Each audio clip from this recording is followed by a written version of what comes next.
We're about to get started. Hit that like, share the show.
Yeah, that's right. That's right. Let's just get started. How you guys doing? Welcome. Glad to have you here. Let's let the chat room roll in. It's nice to be able to schedule the show and people can gather a couple of minutes ahead of time. It's good. You doing all right? You feeling okay on this crazy day? It's one of those days, CSL, where and Andrea, thank you so much, and Mark P and Mark C and everybody who helps out modding this crazy, sprawling spider of a show that I have over multiple channels. Somebody was asking about that song. It'll be out this fall. That's part of the seismograph record. Still in process. So, yeah. And on the highway to hell. Yeah. On the highway to hell. Right. Yeah. So, lots of stuff to go through today, and way too many clips.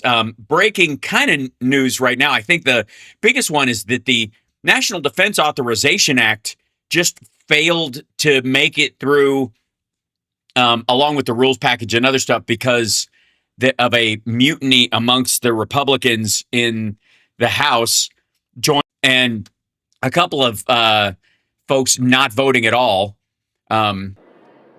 This would be members of the Congress. This is on. I love that it's called on agreeing to the resolution, because not agree. That's what's happening. Not agree. Not agreeing. No, this is a total lack of agreeing, especially amongst the Republicans. And it's an odd pack of people that you would see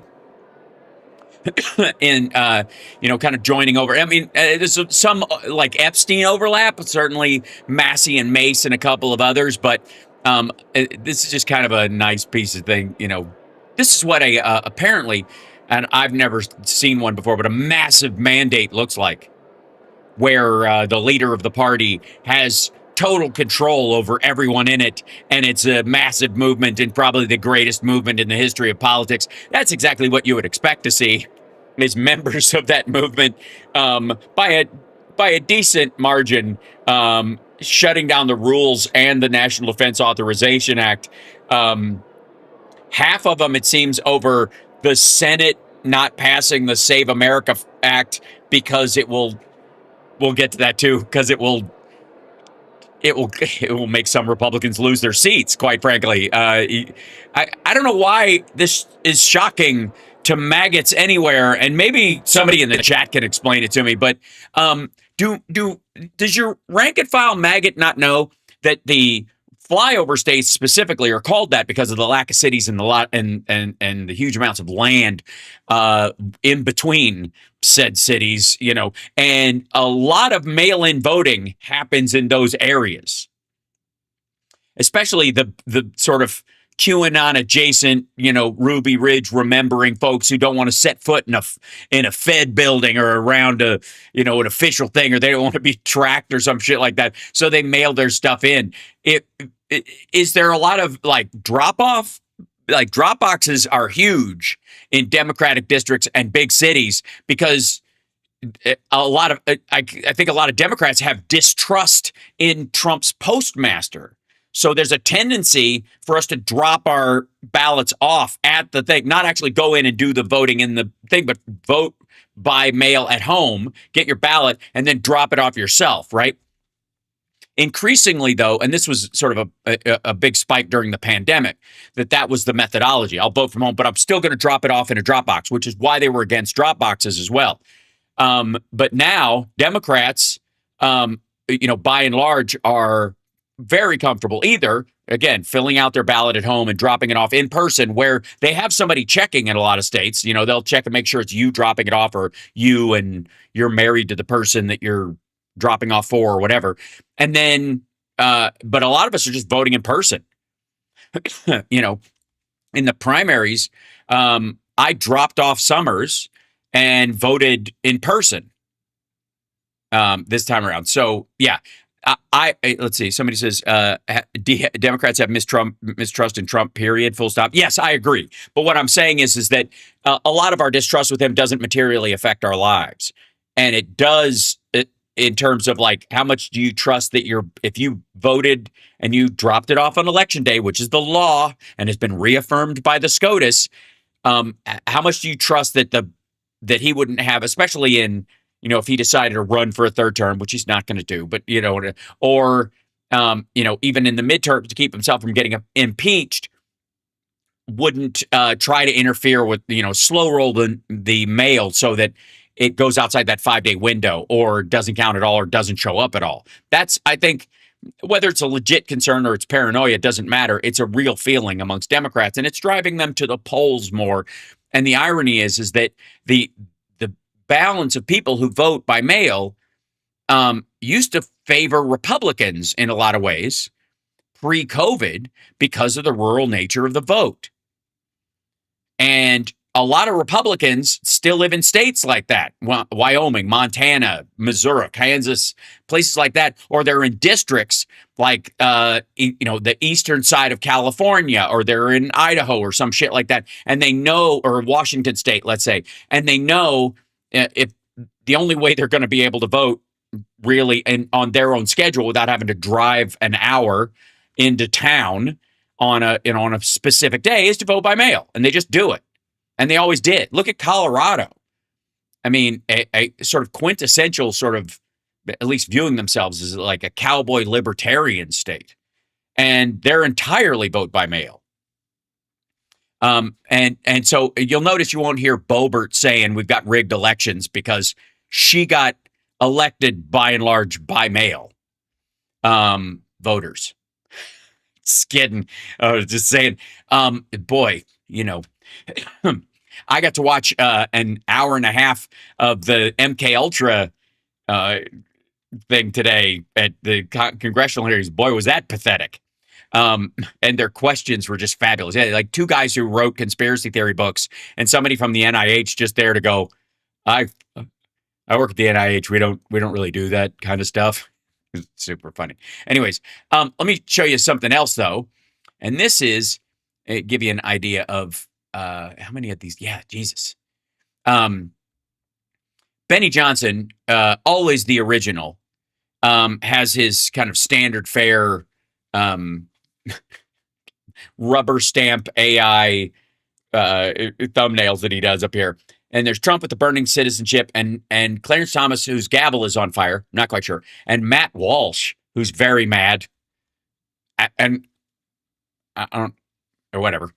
Maybe plays a clip from him and he just wants it included. And Benny's yelling at Trump, it looks like, or at Matt or at Clarence, or they're all yelling at us. Trump looks like he's yelling, but like is wondering why Benny's yelling at him. Matt's got a shit eyeline. I don't know where he's looking. He's just kind of it's like a glamour shot.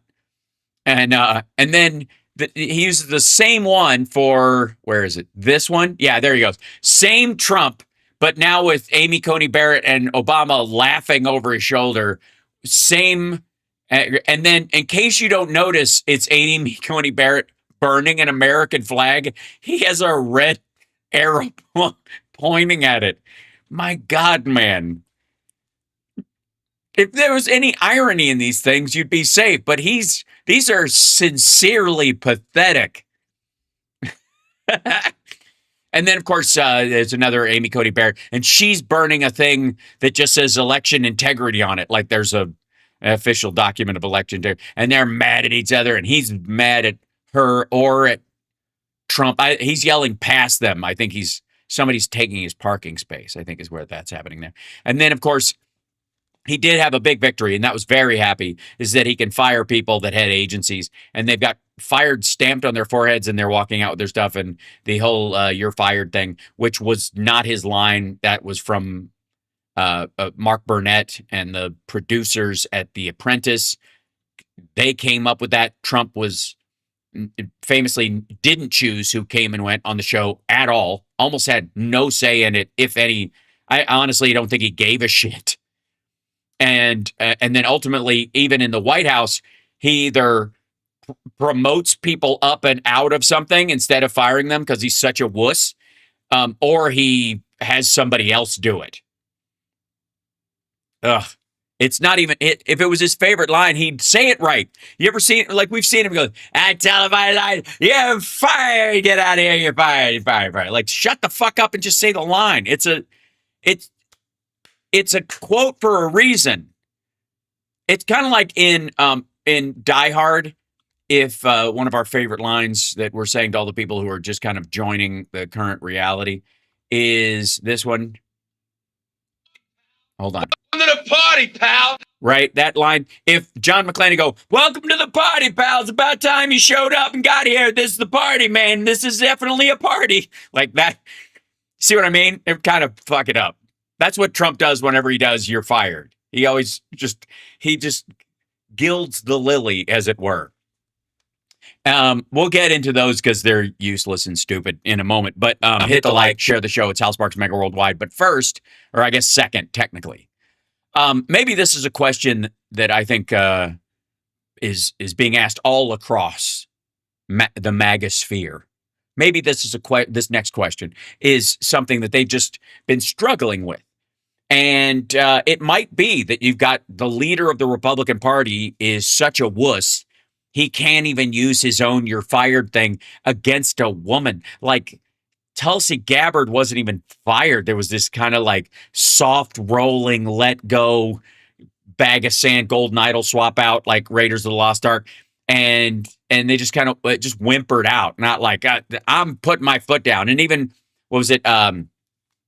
Kristi Noem, when she got booted, they just moved her to some other South American, almost the equivalent. It was the same board that was sort of put together. It's got a different name that Harris was forming with the South American countries to deal with migration before it gets here.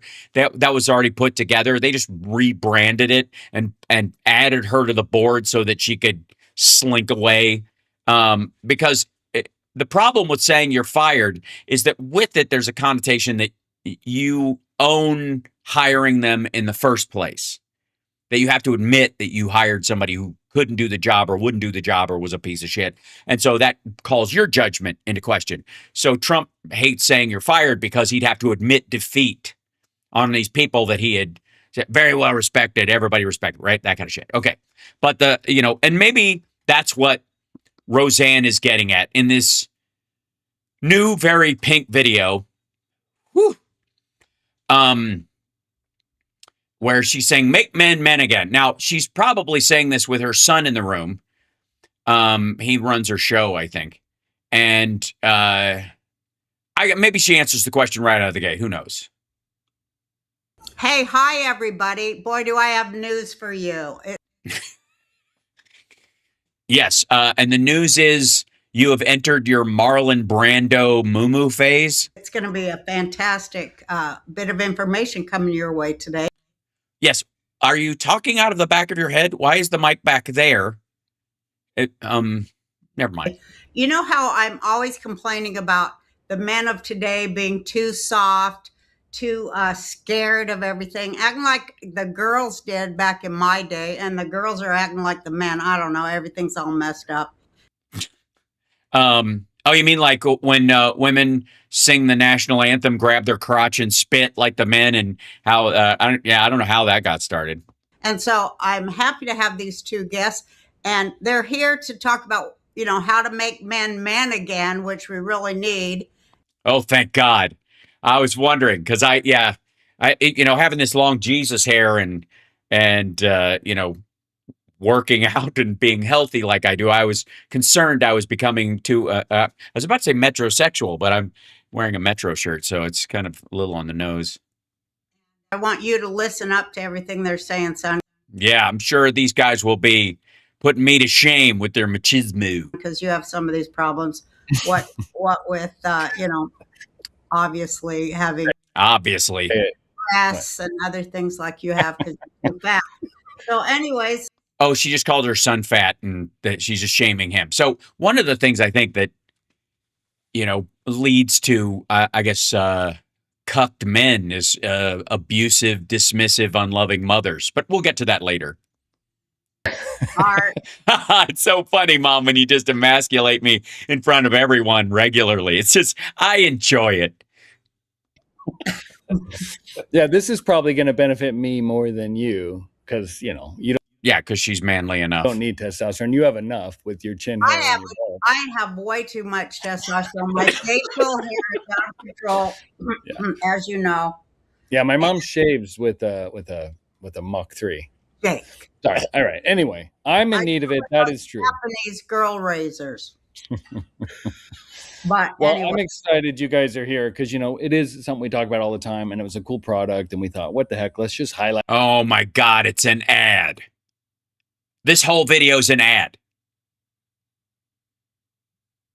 What do you think it is? Let's take, all right, chat room. I'm going to go with Turkesterone and Tonkat Ali and I don't know, maca powder or something.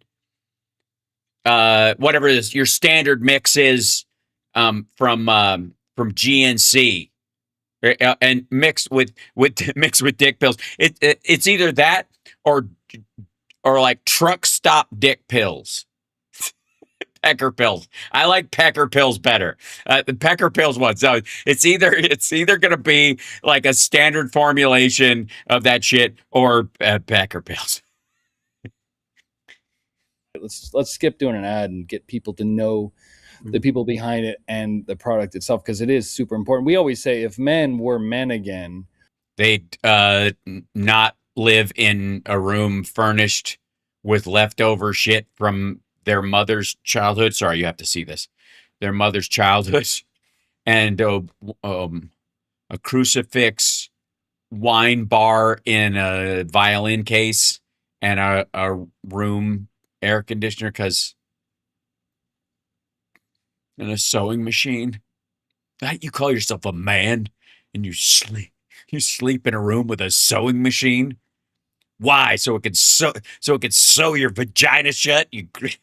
It's stupid. Pretty much. Wait, I just saw somebody say it's ball tanning. I think Tucker would probably sue them. A lot better. Yeah, everything would be fixed. That'd be it. It'd be a lot saner too, because if these men could grow some testosterone, if you know what I mean, and I do know what you mean. It's you do grow it in your testosteronicals, I think they're called. Tell their wives to sit down and shut up. It'd be That'll do it.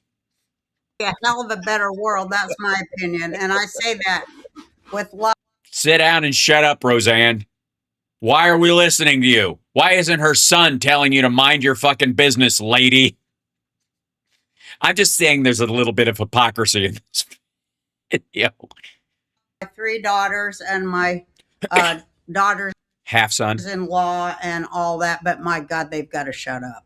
So, anyways, our guests are Dr. 2 men. Fong, and he is the medical director of Neutronics Labs and also the medical director of Sierra Integrative Medical Center in Reno, Nevada. Where all of our medical care is a gamble. You get your pills out of a slot machine. And also is with us Ron Oliver, who's a fitness coach. Quit it. Macho. Look out behind you. All right. The coach of a lot of big athletes like boxer Roy Jones Jr. He's good. One of the greatest. One of the good. Isn't he a country singer? Yeah. So let's get right into it. Now, so you're basically telling us that boxer Roy Jones Jr. has low T? Is that what we're trying to? Dr. Fong, can you please tell our audience what your product IGF-1 is? What it says that it's deer antler velvet extract. I win. That's what I said. It's the same shit. The maca stuff that you get at the people know about this. They do. If they go to GNC and look in the like, why isn't my dick working shelf? Not that I've ever. You guys know I'm. If you've watched my Lapper shows, I have no interest. My dick stops working. I'm going to leave it that way. Nature knows what it's doing. I'm glad you asked me that. So IGF-1, also known as insulin-like growth factor 1, it's the master growth hormone. It's responsible for but yeah, it's also not his. It's something your body produces. every action that you associate with human growth hormone. In fact, when you have human growth hormone in your body, your liver is stimulated to make IGF-1. What? Do tell. Also cancer. And the IGF-1 helps to grow tissues, repair tissues, and even rejuvenate or regenerate tissues. And this kind of tissue, though. The tissue in your pants. It's really important to understand that as we get older, we don't have as much growth factor. Did he just say as we get ogre? That's not nice. And it's really important to understand that as we get older, we don't have. I mean, he is Zoom calling with Roseanne.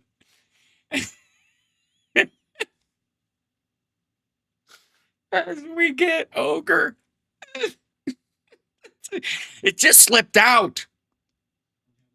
Growth factor, human growth hormone in our bodies. So this IGF-1 starts to What do we have instead? Horse growth factor? Well, some of us. Taper off, and then we start having problems maintaining our muscle tone. We have problems like having more inflammation in our body. We have all kinds of other issues that become imbalanced. So by using the Neutronics Labs IGF-1 product, which is a deer antler velvet, we actually can replenish it naturally. In fact, this product is... I take that, and it makes me full of energy. Actually pure deer antler that's growing. It's a very proper...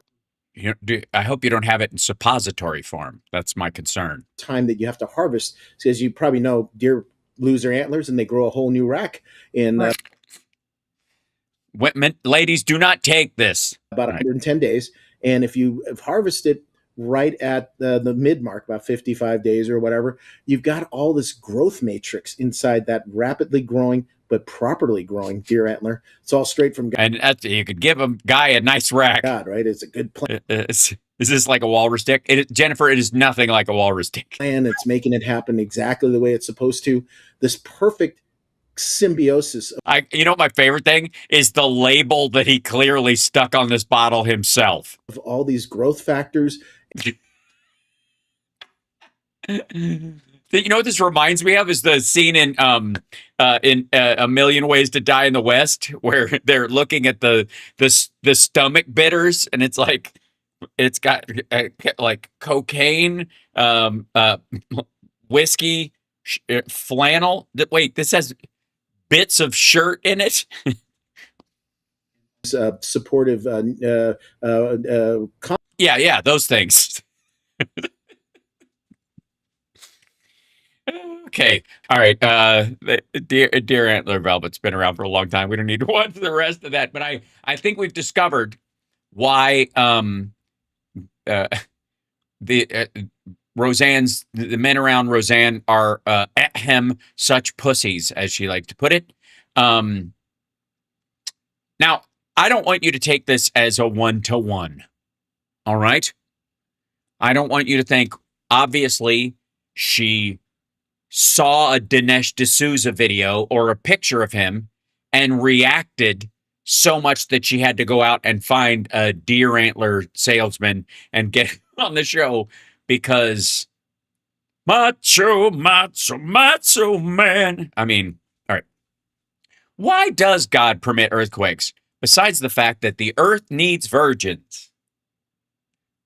So if we didn't have earthquakes, we wouldn't throw women in volcanoes to be. Yeah, that's how we know the earth is hungry. That's its stomach grumbling. Why do I'm this is long. I don't think we can possibly get through this. I mean, obviously because gays, right? Is that what we're gonna go with? Okay, it's either gays or abortion, and I don't know why countries that don't allow abortion or gays have as many, if not more, earthquakes than the ones that do. I'm just saying we need a double-blind study of the deer antler fuzz and the God is punishing us with earthquakes theory. So hold on. So let's see.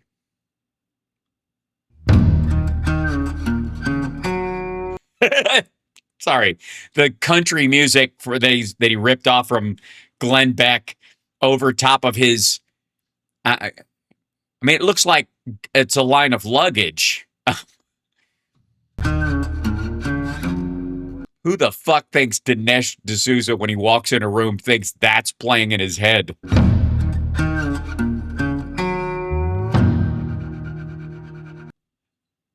you like my pink suit? All right. Oh my God. Debbie and I are watching in horrified fascination the scenes of suffering and devastation in Horrified fascination? Venezuela. This is a double earthquake, one earthquake immediately following on another, and both wreaking tremendous havoc on an already ruined and disorganized country. Gee, who ruined and disorganized them recently? I can't imagine. Fortunately, Debbie's relatives, the few that she still has there, are okay. Right, because they live in nicer areas away from all this. But the capital city, Caracas, and its surrounding areas are not okay. The country is not okay. The death toll is expected to reach 100,000. Obviously, these natural disasters can strike anywhere, but because of Debbie's connection to Venezuela, we're vested in this one. Right, so when this happens in other countries, you don't give a shit. Debbie showed me a poignant scene of a construction worker digging through the rubble, looking for survivors and bodies, and finding a Bible. He stops and prays. Another video shows a woman trapped under the rubble yelling, "Hey, put down the Bible and get me the fuck out of here." Rubble. In her last moments of life, another man asks her to hang on. She gives thanks to God. I repeat, she gives thanks to God in her situation. Remarkable. Crean en Dios primero que nada. La bendición de Dios. Dios es grande y misericordioso. I'm thinking to myself, who can praise God while trapped under a collapsed building? Who can give... I see. This is just Dinesh D'Souza shocked by people with legitimate religious beliefs instead of the transactional bullshit that Trump and people like Dinesh pass off as religious belief. I understand their shock. Because it is completely contrary to how they live their lives. While seeing the life crushed out of you. The man tells her not to be afraid, and she replies, I'm not afraid. I know where I am going. Now, it's natural for us to ask in such situations, Where is God exactly? Why In everything. Also, if there is a life beyond life, the life here is sort of a game / play acting / a lesson thing. So it's not the ultimate what happens to you. So God doesn't have to pity you because it's just the death of your body. So why would he would actually encourage extraordinary things? There's no I forget. The Bible is a prop to him. evil and suffering in the world? Did Oh, because you voted for it, I think. God do this? And if not, did he at least allow it? Why does he allow it? When he's in a position to Well, he needs the continent to settle. It's big, and you got to make adjustments. And scale-wise, it's going to happen. do something about it? I've been thinking about this question for several years, and I've written a book about it. It's part I have no doubt. I have been thinking for several years why you have a bowl of crystals / popcorn or whatever or a little fur thing sitting on your fake table in front of your wall painted to look like luggage. trilogy on biblical apologetics. There are 3 books in the series. Well, you know what? I got a big reading list ahead of me, but I'll put a What's so great about Christianity? who is this God person anyways? Life After Death, The Evidence. And the third one is called What's So Great About God. My original title, which I prefer, was God Forsaken. Oh, sorry, and but the publisher told you to go fuck yourself? The book was published in hardback with that title, but in paperback, the publisher chose a different title, What's So Great About God. The argument of this monologue is adapted from that book. Now, Okay, I'm not going to listen to you read a chunk of your fucking book, dipshit, while you and your wife selectively care about people who are harmed because that's the country your wife is from and left. So, all right. Moving on. I had to tap in on that one because I needed to see where he was going. And again, sales. If you'll notice, there seems to be a trend. This is all product placement, it seems. He's selling his book about God. What the fuck is God's problem? I think is the next book in that series.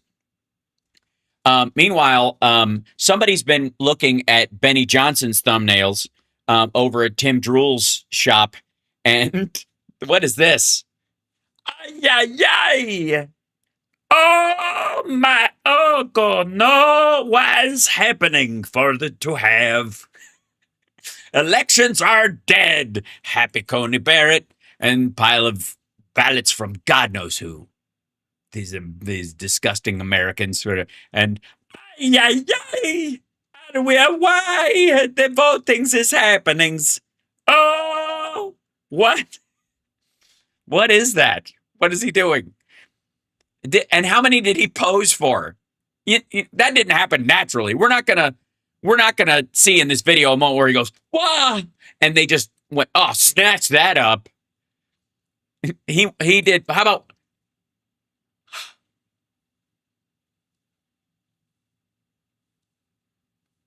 He did like 35 of them. They're going to start rotating them. All right, here we go. Elections are dead. Well, this will get the Republicans out in the midterms. OL.com. Did you get mail and it was in there? Cheating. Did it come on a CD mailed to your house? Trump unleashes warning to Republicans after Supreme Court smacks him down on mail-in ballots. Fabulous and excellent framing of the image as well. So, why use the reader format so that you can actually see that, and then the ads aren't half of the image, and also why show the bar at the top? Okay.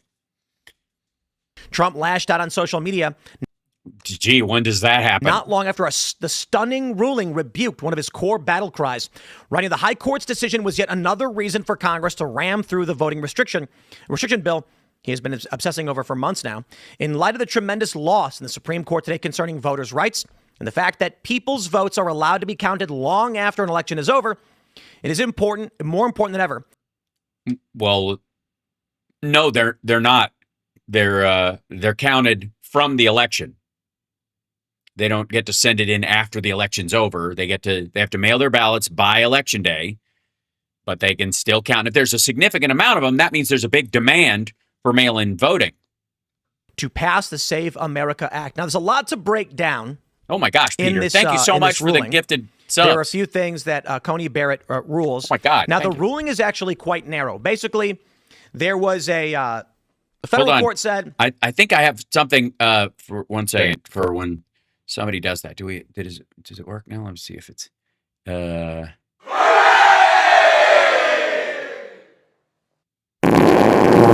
that's not what I wanted it to do at the end. That's not right.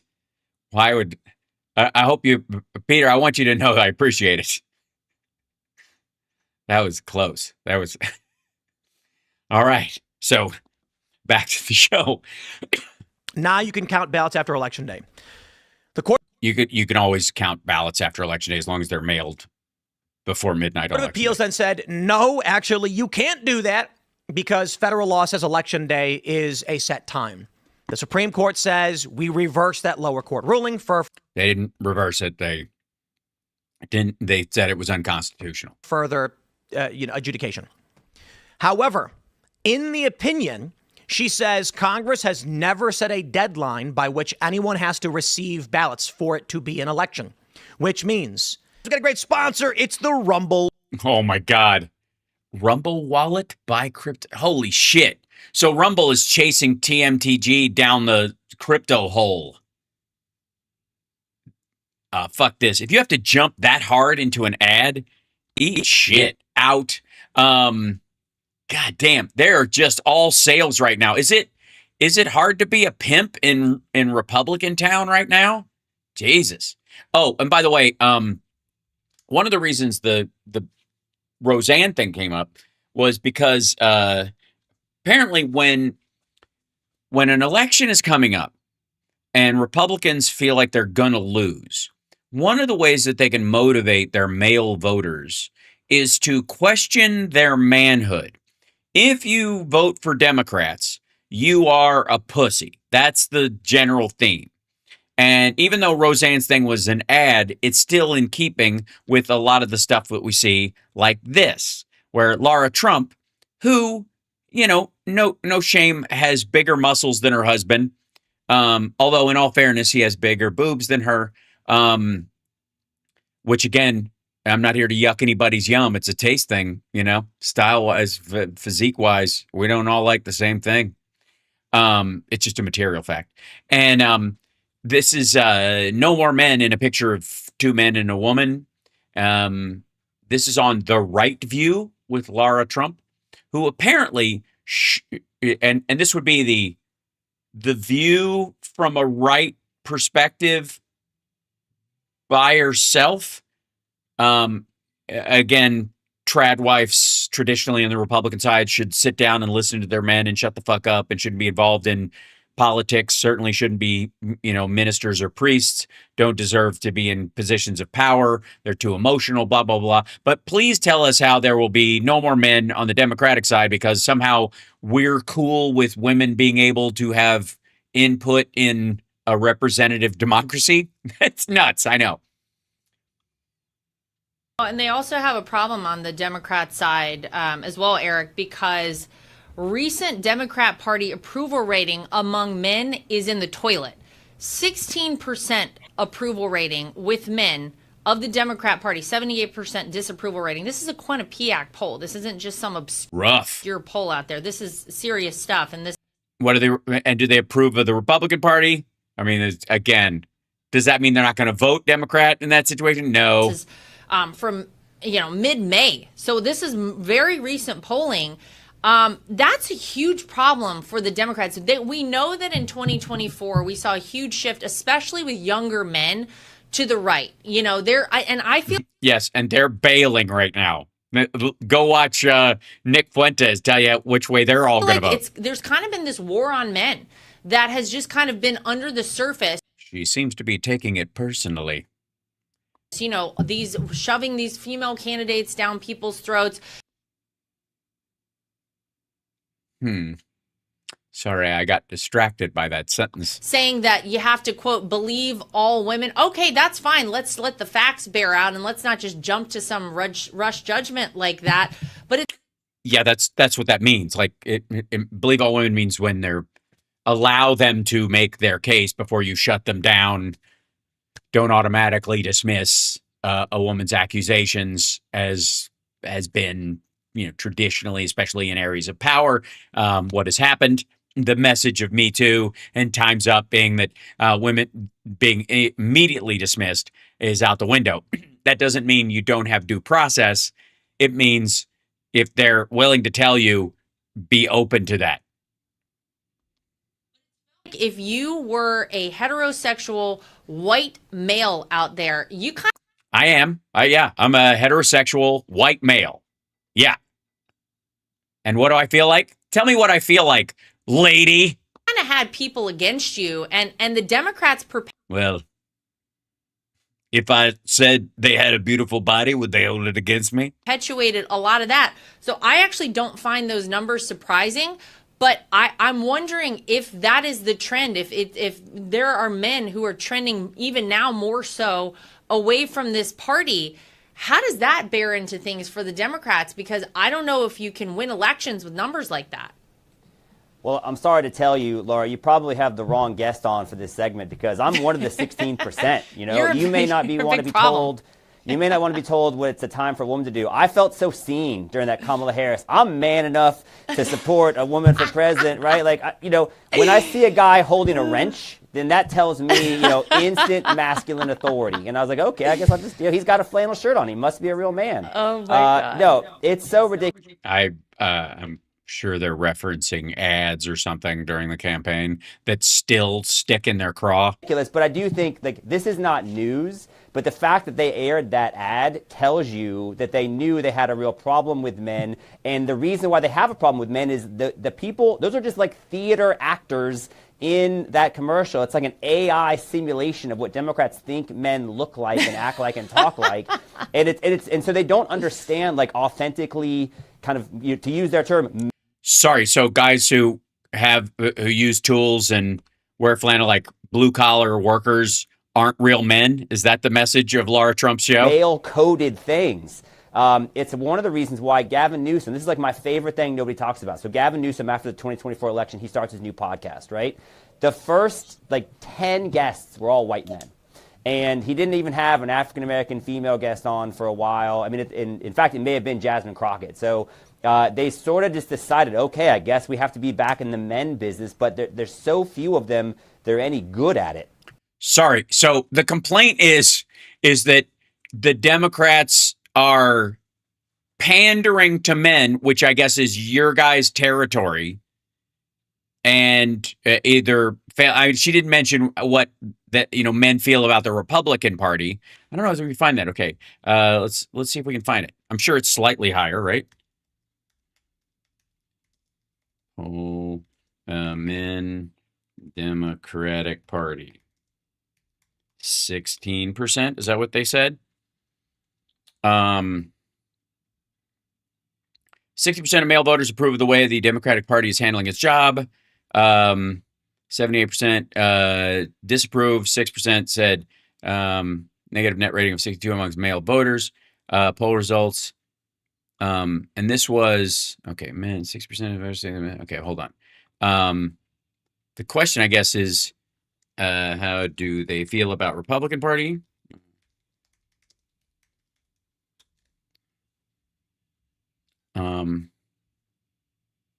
Let's see. Did it say? Quinnipiac finally 6%. Okay, they were asking them about so they didn't ask them about the Republican Party in the same one?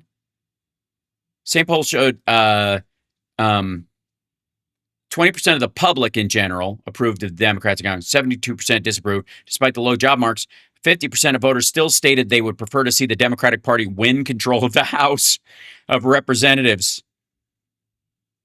Let's see. Male voters gave a substantial. Yeah. So 40% of male voters approve of the Democratic Party or the Republican Party. 54%, a majority, disapprove. And 6% didn't offer an opinion.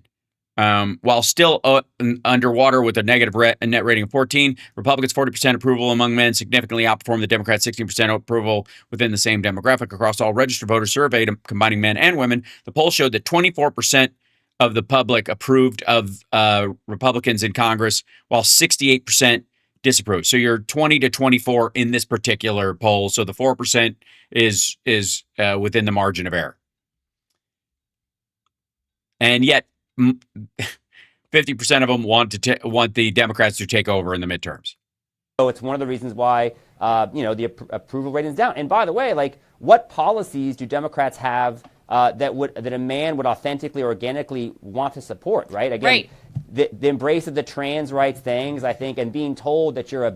Why would that not be an organic cause that we would care about? I mean, so it's not, you're saying that that's top of women's list, but not top of men's list, or it is a factor of testosterone or something that you do or don't care about this. Also, the idea, how about affordability? How about that? How about being able to buy a home? How about a job? How about, the cost of everyday things, including gassing up your fucking truck? Those seem, I think those things might be a big part of it. If you don't support kind of common sense things, I'm a father, I have daughters, like, I don't want to be told that I have to embrace certain ideologies, and they have been demonized. So it's a top of mind thing for you. Alex's point, right? DEI makes white men the evil or like negative force. So when you tell white men that they're the problem, then they're probably going to go find somewhere else. Sorry, I don't automatically default to victimhood when other people get opportunities. I don't work hard at what I do because I'm trying to outrun minorities, or outrun anybody with a head start in life, even if it was given to them by the fucking government. You notice how they don't complain about this with people like Donald Trump, who was born with a silver spoon up his ass, who gets a head start he didn't deserve. There's, they're against DEI because it somehow is reflective of people who've been denied access. But when it comes to people who got access they didn't earn, they're like, dude, that's how you fucking do it. Hang out. Isn't that a revelation? Imagine that. You mean you don't think that Coach Waltz being out there in the flannel, that didn't do it for you? Him with the gun, all of it, yeah, that's because it was true. It was so cringy, like all of these things the Democrats tried to do. And I'm just glad that the American people are smart enough to say, like, we are not buying any of this. Okay, we'll put a pin in that till after the midterms. Also, Trump's approval rating. This is full-blown crazy. Here's something I want to ask both of you guys about. I thought this was really interesting, and I was very hyped about it, and then I feel like I was immediately let down. The enhanced games. So they advertise this as the Olympics on steroids. This is where the athletes are allowed to... Oh, gee, I wonder why she was excited about that. To compete using these banned performance-enhancing substances. So, most of this is like there's testosterone, there's human growth hormone, there's all these different things that you can't typically... Cocaine. Alex, use whenever you compete, like for the... Pregnant mare's urine. Olympics, for example. And there was a lot of hype around this. So let me just give you kind of an idea of what was going on there. 40 sprinters, swimmers, and weightlifters took part in this event. If anyone watched, I'm kind of sorry because I don't feel like it was cracked up to be. The majority taken a combination of testosterone, human growth hormone, peptides, anabolic steroids, and other substances banned by events like the Olympics. And the swimmers were also allowed to wear the... So it was basically a blind chemistry experiment? Super suits, which if you go back to the Beijing Olympics, were apparently part of the reason that people were setting all these world records. So there are a lot of people who were skeptical about this, but this was like they were going to give $1 million to everybody who broke a world record. And there was only $1 million purse handed out, and it was for a Greek swimmer who broke the world record for the 50-meter freestyle by... Sorry. Do you think it's optically good for Laura Trump to start wondering why we shouldn't have a higher profile enhanced games where people can take horse hormones. Less than a second. So I don't know. Did you watch it, Alex? What did you think of this? I did not watch it. I am not a sports expert, so, womp womp. But I do think that. What a girl. You know what I mean? I'm like, girly girl. I shouldn't even talk about these things. I shouldn't even be allowed to talk. I'm shutting my mic off. One of the interesting takeaways. So, yeah. It's so true, though, except when it isn't. Is maybe all of this isn't necessary. If there was only one world record beat, then, how much are we pumping into our bodies? It does sound, though, like they were being monitored. There was like a medical expert I saw being reported about on hand. Boring. Don't worry. It was RFK Jr. Look, we're going to do a magic go-go juice, and I'll just inject it into your leg right before the race. Nobody's going to know what's in them, but they're all good. Let me tell you. Who wants bat cum? Is like, what long term does this do to bodies when you're using something? Yeah, well, that's how we'll find out, I guess. For a while, how long is the after effects? Yeah, can it make you, I don't know, turn you from a normal looking woman into a sort of a... All right. To me, I would question too about what kind of... I'm not, okay. Yeah. Yeah, I love that. Yeah, you're right, CSL. No trans men in women's sports, but we can have these guys all take testosterone. We're just doubling up, bro. Example that's setting to young athletes. We know there's a lot of times, especially young females, that might have pressure to use certain supplements. Their bodies are still developing. I'm not really sure I want to push that on like high schoolers, for example. Anyone going into college, they might be seeing... Excuse me. If you don't recognize the signs, Laura is not liking what you're saying. Look at her face right now. Take the cues. She's not looking right at your face. Someone felt pressured to join the volleyball team. High schoolers, for example, anyone going into college, they might be seeing some success here and thinking, how do I get my hands on that? So that's a little bit, maybe that's the mom in me. Yeah, I've often watched sports and said, how do I get my hands on that? Thinking there's a red flag. But, maybe we need more of these, Laura, to see if there's any more records set. And then yes or no. Well, we need more data to find out if that's really worth it. Fuck, this is just dumb. What are you talking about? Well, I will say this too, Eric. I in my mind, maybe we should have had like one lane that had the non-performance enhanced athlete and then the other lane with the performance enhanced, and you can let them like go back and forth. It's kind of hard. Are you a fucking idiot? What? Just compare the records, dummy. That's what they're doing. We have entire games with nobody's on these things, and then the people who are on them have their separate games. And you can judge. Time and distance doesn't change on the day, right? Oh shit. To compare oranges to oranges and apples to apples. Especially if your skin is orange. I needed to have like one of each. But despite that, they're really only the one record being broken. I was a little disappointed in that. And yeah, maybe it just shows that none of this stuff makes like that much difference, which actually kind of makes me happy. Although it always takes me back to the Tour de France and like the whole thing where Lance Armstrong, but this is boring. What a bunch of bullshit. Hey, lady, I guess the overall would be not how many records were broke, was like how in general did everybody go a little bit faster and everybody could run and swim a little bit longer. And it affected everybody. It wasn't like one person takes this stuff and it gives them an edge over the other people taking that stuff. Is that maybe it helps them heal better. Maybe they have to do the games the second day and the third day. I'm like, why am I helping? What the fuck is wrong with me? Why do I even, but this is all right. We're almost to the Benny Johnson moment, and I'm so not looking forward to it. But can we jump into Trump pretending to give a shit about farmers again? Also, I don't know. Has he been out today? Did they put him back in hiding after his one outing yesterday?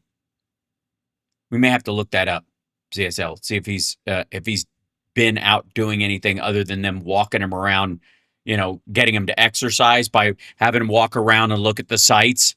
because they can't get him to golf because he's bored. Yeah, I didn't see him anywhere either. Weird. Okay, so this is it. He's going to help the farmers. Welcome back. New this morning, President Trump temporarily suspending certain import duties on phosphate fertilizer import. Stop yelling in my ear, Booth. I'm not listening to you. Imported from Morocco. Who pulls her fucking ISB or IFB out like in the middle? Trump temporarily suspending certain import duties on phosphate fertilizer imported from Morocco. She's even letting them know. She didn't do it subtly. She's like, I'm not listening to you. Morocco. Maybe that was just a ramen noodle that was stuck in her hair. As farmers grapple with high prices and shortages due to the Iran conflict, fertilizer prices surge. Conflict? Excuse me. We have everlasting peace. 40% since the conflict began. President Trump. Sorry, what? Beg your pardon? What was that? How much has gone up? What's that? Imported from Morocco. As farmers grapple with high prices and shortages due to the Iran conflict, fertilizer prices surging 40% since the conflict. What's that? So fertilizer prices surging 40%. Well, I think costs they're just going to skyrocket downward. Began. President Trump also asking Congress to approve more than $11 billion in additional aid for farmers, which would add to the $12 billion in aid already given to farmers this year. Communism. Joining me now in a Fox Business Socialism. Exclusive is the CEO. Commie socialism. It's communist and socialist. CEO of Pivot Bio. The government is buying the farms, but we've got government farms now. Chris Abbott. Pivot Communism. Bio is one of the world's leading. I love how like Mom Donnie wants 4 fucking groceries where the prices are subsidized down like this much, and Trump's out there paying for the groceries fully before they even show up on the market. Chris, great to have you this morning. Thanks so much for being here.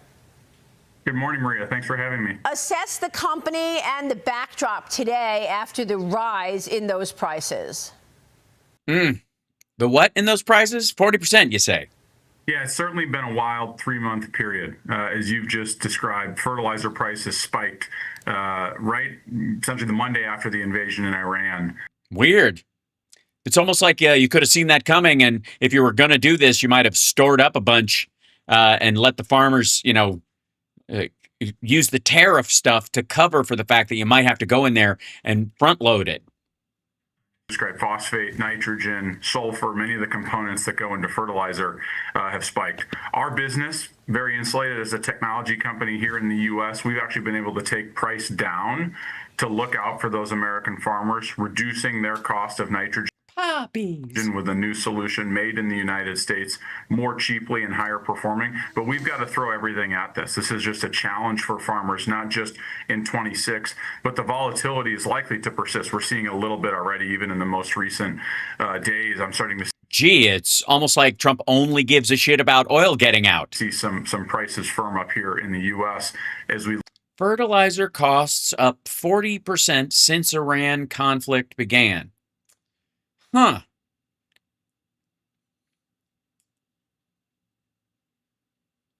Maggots, are you having as much fun reading that as Trump is? 27 cycle for fertilizer buying. That starts in about a month. So it's quite the challenge for U.S. farmers, and we're doing everything that we can around price and then reinvesting in our customers' businesses and in their communities. Sure. So your company applauding 2 landmark actions by the Trump administration, the Department of Agriculture's recent ruling on regenerative agricultural biofuel feedstocks, and President Trump's executive order on advancing the future of agriculture. By the way, is the guy driving that Reaper bush hog fucking thing drunk? What's happening? Culture. Tell us about the impact. Is he carving a NASCAR track in that field? That this is having on farmers. It's like a Roomba that hasn't been programmed with the borders of the room yet. Yeah, both very critical, right? So as we think about the use cases for the grains and the commodities in our industry and in our country, being competitive on energy and not just ag, energy and ag are definitely linked. But oh my God, a windmill, and it's on Pivot Bio. That's that guy's company. Pivot Bio is this guy's company. This is footage from them, and look what they've got in the middle of their fields. Look at that fucking thing, drawing power all the time. and feeding it to the battery-powered tractors they got. Boo! You're trying to kill the whales. You're giving whales cancer while making bald eagle smoothies. Work that the government. How dare you? And then cut to Trump's ugly mug. And I'm sorry, hopefully we won't experience much of this, but good Lord. Has done really helps foster new innovation. So it's called the regenerative ag mandate, but it really is about new technology. And that's what we keep saying. Like windmills? Is we can continue to ban. Like electric tractors paid for by the government? Jesus Christ. Like AOC should sue him for intellectual property theft. Continue to incentivize farmers to continue to farm. We must do that. Right, they're under pressure. That's what we've just described. But at the same time, it can't be at the expense of not. I'm not the only person doing that, right? Investing in new technology. Otherwise, the next conflict, the next weather disruption, the next supply chain disruption. They're not going to happen. America's entering its golden crusted phase. We got gold crust all over us. We're not going to have any problems. It's all fake news, man. You don't have to prepare for shit. If you're preparing for shit, it's because you're planning to do it, okay? If you try to plan for a pandemic, that's because you're choosing to make one happen. If you plan for a drought, you're stopping the rain from coming out of the clouds with government anti-cloud seeding or some Marjorie Taylor Greene shit. Same position. And so we have to do both of those things at once. We have to continue to help our farmers at a time in which they need it most, but at the same time, we have to be willing to invest in new technology. Pivot Bio, farmer obsessed. Is this a farming company, or are they like an offshoot of Farmers Only, the dating site? We can continue to dampen and not be in this situation to the extent that we are. Do you want to mate with a farmer, but you just can't walk that far? And that we were. We'll drive you over there and drop you off. Pick you up in the morning. During the Russia and Ukraine crisis, which is just 3 years ago. Feels like we've had 2 black swan events in 3 years. Right. So Chris, you're launching Pivot Pathways. Wait a minute. Sorry. 2 black swan events in 3 years, and both of them happened in the last year. It's a new initiative designed to invest in the next generation of farm families, and your company will contribute to the new Trump. Oh my God, they're farming families. Silent greatest people. Accounts for eligible customers and team members with dependent children. Great idea. Treasury Secretary Scott Bessent even giving your company a shout out while talking about these accounts, saying it is encouraging to see our nation's leading companies, including Pivot Bio, support the efforts of offering contributions for their employees. Chris, why was this? It's encouraging to see our nation's leading companies supporting this effort by offering. Important to you. Yeah, it's just an awesome day, not just for our employees, but for our customers and their rural communities. I've spent a lot of time with farmers. I did a 14-state tour in 14 days right after the Iran crisis began. And farmers aren't just crisis. So there was it was like a massive hurricane that came from Iran and hit the United States and destroyed the farmlands and the fertilizer fields in the Middle East and throughout. They're concerned in making generational decisions on that farm.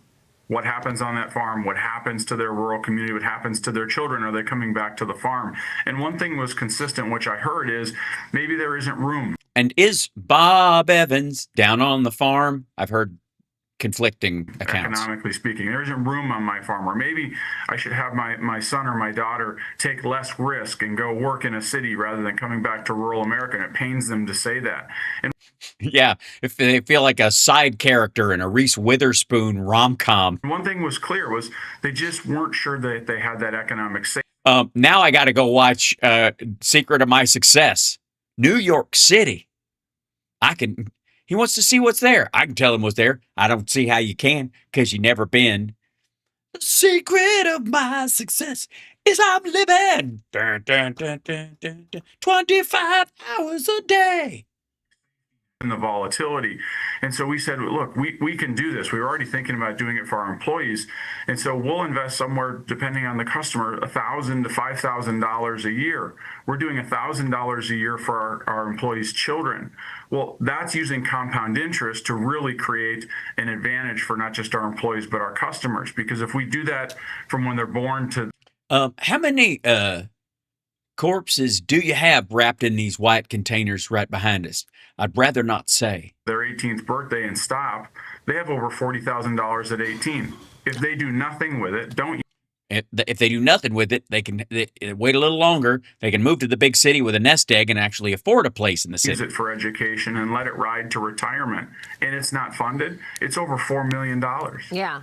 So as I say, we're creating thousands of millionaires every year. I love it. I think it's such a Yes, you make so much money if you don't spend any of it. brilliant idea. I always have been of the belief that investing and saving wisely begins at home and begins with your parents. For me, it was my mother encouraging me to save. And kids today are going to have that right off the bat, and they will be able to grow a portfolio. Don't you think, Ryan Payne, that this is going to create more investors longer term? Yeah, I love it 100% because oh God, you're literally talking about how they're having to start separate savings accounts to make up for the fact that the farms aren't profitable because Trump is so good for them. Trump is so great for the farmer. Now, hold on. Now we got to jump into this Supreme Court stuff if we can. Hold on. Let's go to, I like this one the most. I think should we start with the one that there's one where he was like flaming angry turd, but oh yeah, blood is boiling. That's what it is. Trump raging response to birthright citizenship ruling as internet melts down. Blood is boiling. Charlie Kirk tweet for everything. Imagine if a pregnant lady broke into your house and had a baby in your living room and then says that she has a legal right to stay in your house forever and access your bank account. She doesn't, because your house is private property. She would have to leave, and the government would actually make her leave. That's yeah. For free, live for free, get free money every single month. No. And a good portion of them come here and are more productive and end up being, in a lot of cases, wealthier than the locals. And granting birthright citizenship is to illegals. Summarized beautifully right here. Birthright citizenship was written for freed slaves, not anchor babies of illegals. But enough about Trump Tower, Miami. Pass it on. Unfortunately, that wisdom doesn't extend to the Supreme Court, which just allowed for infinity birthright citizenship. No, the Constitution does. They just affirmed it. For anybody who can get their pregnant ass to American soil. You do know babies don't come out of ladies' asses, right? Maybe you don't. Which is an insane way to run a country. No other country on earth really does this. There are like a handful of nations. So there are some that do it. That still have what you could call birthright citizenship. So when you say no other countries have it, that some other countries have it. None of them are places that you'd want to live, except for the United States of America. All of Europe has banned this. All of Africa has banned this. India has banned birthright citizenship. Well, yeah, like racially homogenous countries tend to do this. We aren't one. India, Pakistan banned birthright citizenship. Yeah, because of the war between the Muslims and the Hindus. New Zealand, Australia. Also, they have zero metric to enforce it in all their, like, you know, in the hinterlands and in the hills and other regions. Like, they don't give a shit. Really hard to get to places. Right, that's it. and really hard to bring resources to. Without borders of other countries like Australia. They're like, this is insane. Of course, you can't just like come here and squat out a baby and then suddenly that baby's Australian. If you're from, I don't know, Mogadishu, every single sorry, that if it's true that you can't do that, it's true everywhere. You can't come from America and do it either, or New Zealand. Amazes me is a ton of third world countries have said this.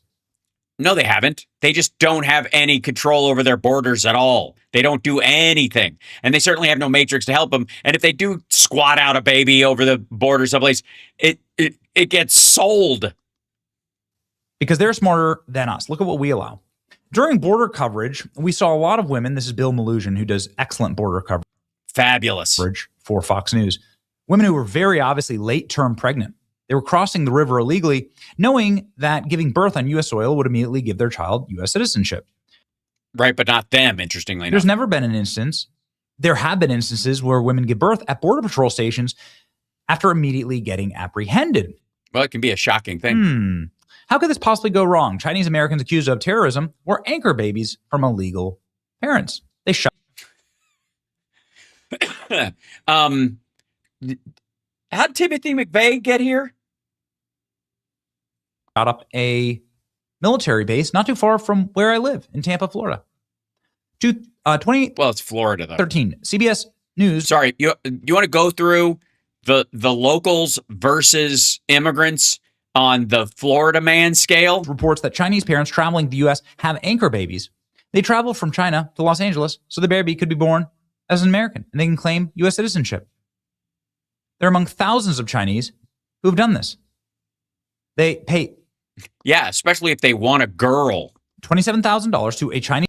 So that they could come here and give birth to a girl as opposed to having it thrown out in China. Agency website that advertises the advantage of giving. But tell me again how abortion is murder. Birth in America.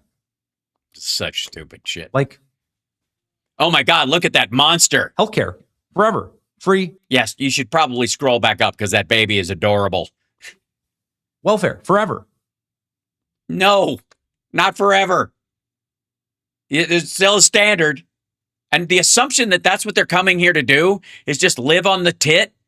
A lot of them left countries that have, that are, China's obviously allegedly communist, although it's we'll question the social safety net over there. But the idea is that they left socialist leaning countries to come here. The ability to vote in our elections, the ability to run for office. And if right, because they were born here. Millions of Chinese people do this. All you have to do is just take those Chinese American citizens who've never once stepped foot in America, don't have any understanding of how our country works, and place them in a few swing states and have them vote. Register them to vote, which they can do. Then they swing the election like that.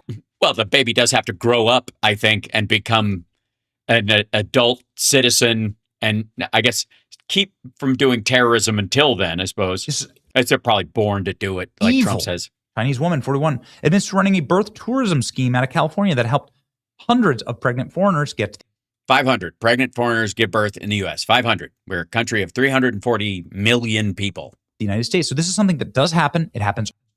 Yeah, it does happen in a country of 340 million people. Often, they're running a child trafficking operation. Look at this. U.S. territory turned into tropical. Yeah, but they're trafficking the baby to here so it can grow up as an American. Maternity ward produced thousands of American babies for parents in China. They just ship them in to Guam or the Mariana Islands, and they become an American citizen. Thank you, Supreme Court, for encouraging. It's in the Constitution. Encouraging human trafficking. Here's what you could do. You could actually push for, upending the, birthright citizenship in the Constitution. You could, reverse the amendment or create a new amendment if you could get it passed and ratified. If you think there's that much agreement on it, why not actually do the fucking work? Supreme Court strikes blow to Trump birthright citizenship order. Supreme Court ordered this today. They ordered the end of U.S. citizenship is what they did. By making more people citizens? And they said U.S. citizenship means nothing anymore. Well, then I guess the parents are as well. And if you come over and you just step inside the country and you're not pregnant, you're a citizen as well. Is that how it works? And I'm not a black pillar. I'm going to stand and fight, and I'm going to fight for as long as I got breath in the lungs. And never mind. I'm not. Because this is my country. It's not your country. Meaning, it is my country. If you are a voodoo, Satan-worshiping Haitian, Do they have to? What if they're a Catholic Haitian who traveled here pregnant and touched the border So you're saying that voodoo fertility spells work? wall and had a baby? Maybe she's come over here to set up shop and help other people have children because it was very effective. And you're telling me that that baby is as American as me? Nope, that's not the case. As Well, in some cases, maybe more. American as my children, who it is actually their birthright because my family has been here for 200 years and fought in all of our wars. You and your wife and your kids did not fight in any wars. Fought and bled and died and broke their backs and their bones for this nation. Something you've never done? Built the institutions of this country. Also something you've never done? You're telling me that their sacrifices meant nothing? That our citizenship, our birthright means nothing? The birthright of my children? No, they fought for that as well. That was in the Constitution they were fighting for. When they went to war, this was an understood part of the law. Part of what they were fighting for and building institutions for in America was to protect the law and the Constitution of the country, which is essentially what makes this place America, not the physical geography of the fucking place. So your relatives fought and died and broke their bones and got injured and all that shit for this amendment as well. Nothing. They fought for the SCOTUS to be able to do this, you dipshit. It makes my blood boil. Ooh, his blood is boiling. Oh my God. And you know how he gets when his blood starts boiling. He goes down to the lobby bar. He has a couple of drinks with the folks that are, at the CPAC or whatever. And then it's on, buddy.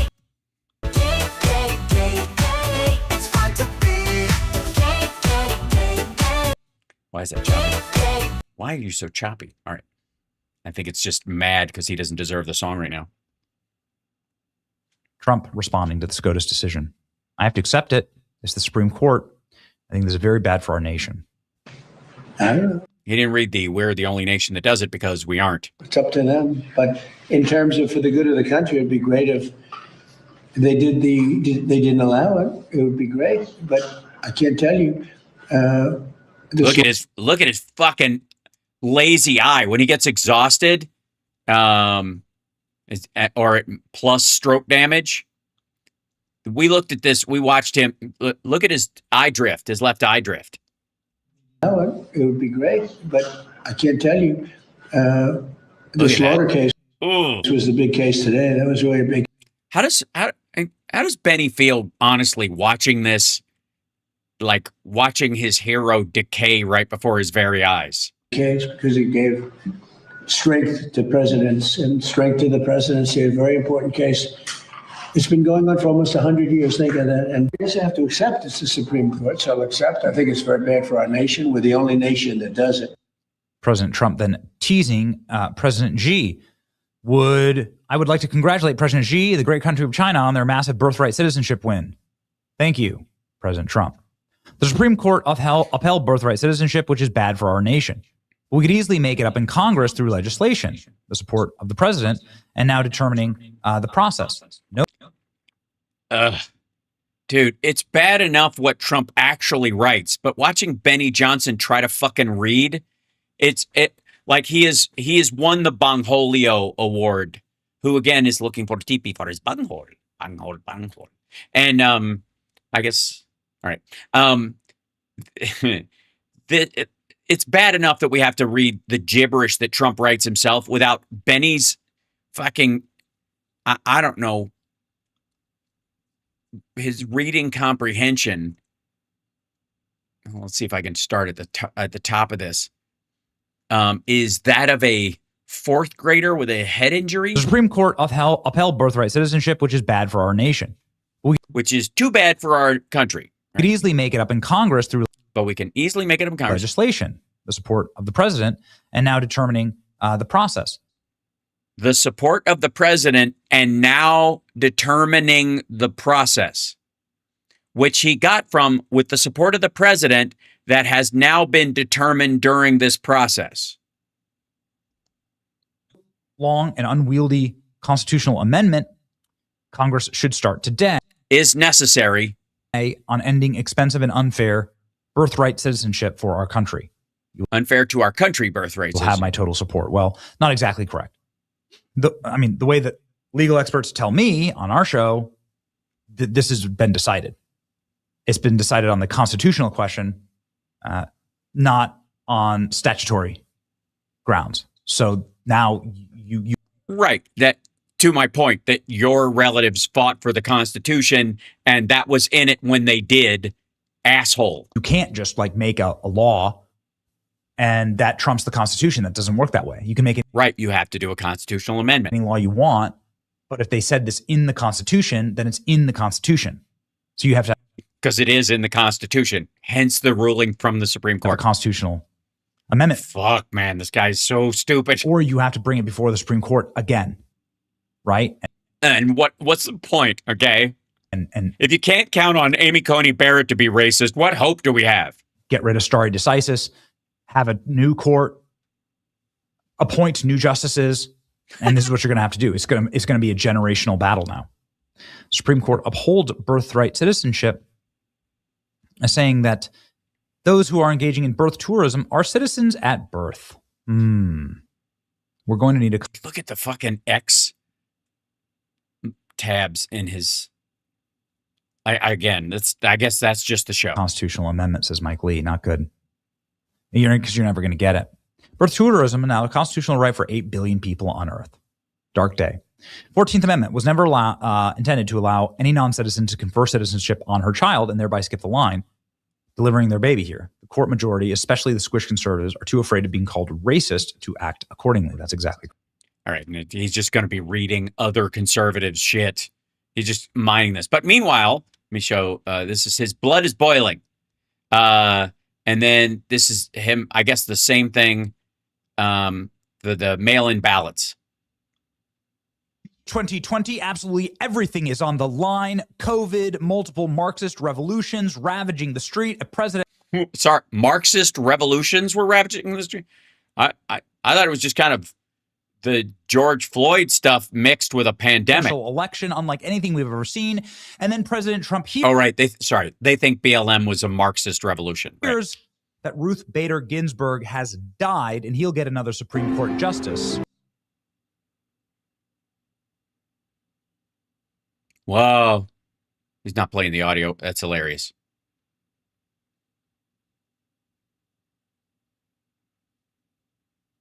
President Trump would go on to nominate Amy Coney Barrett and take his life into his own hands because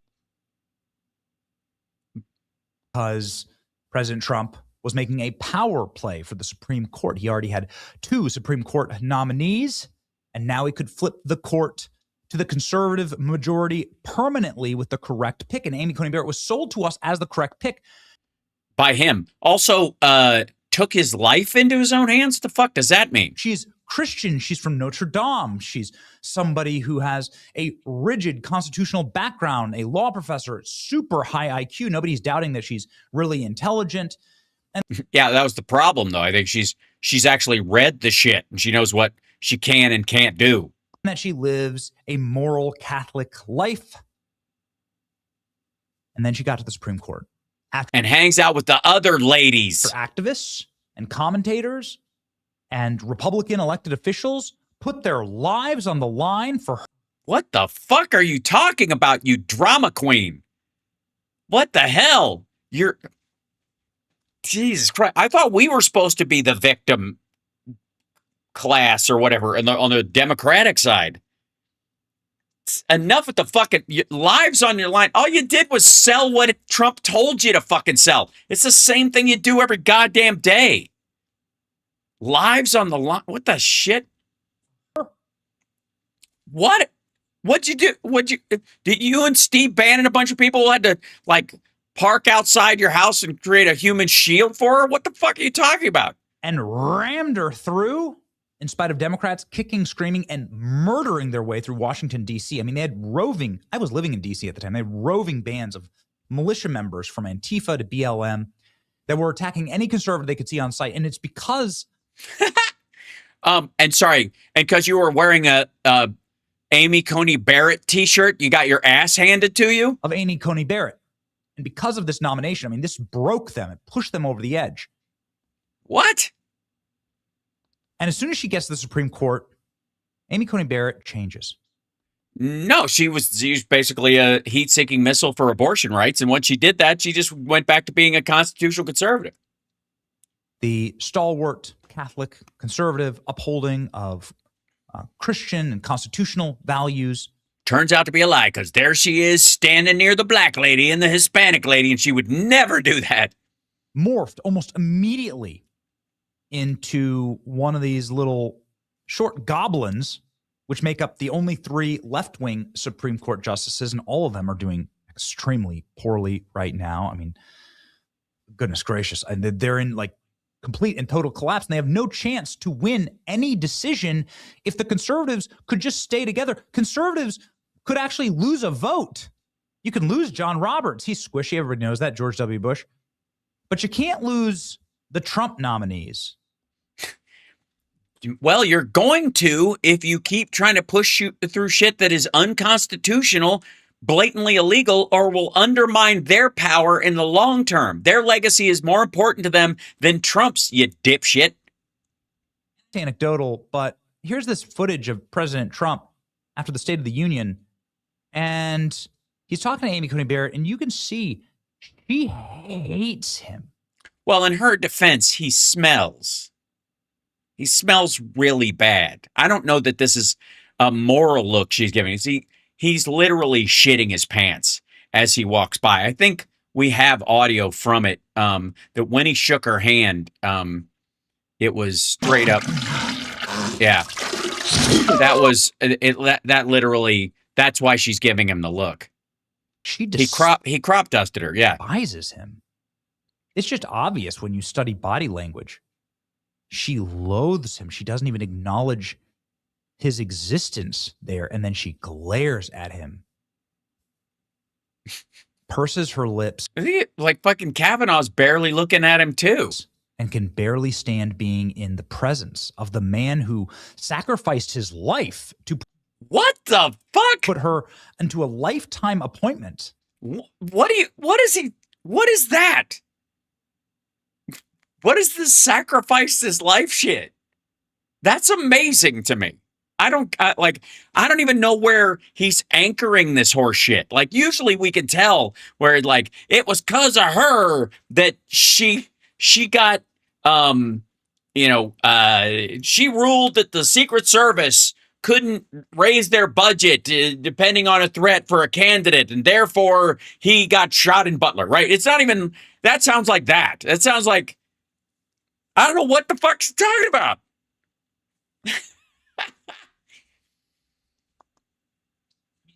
Does anybody, honestly, chat room, does anybody know what the fuck he's talking about?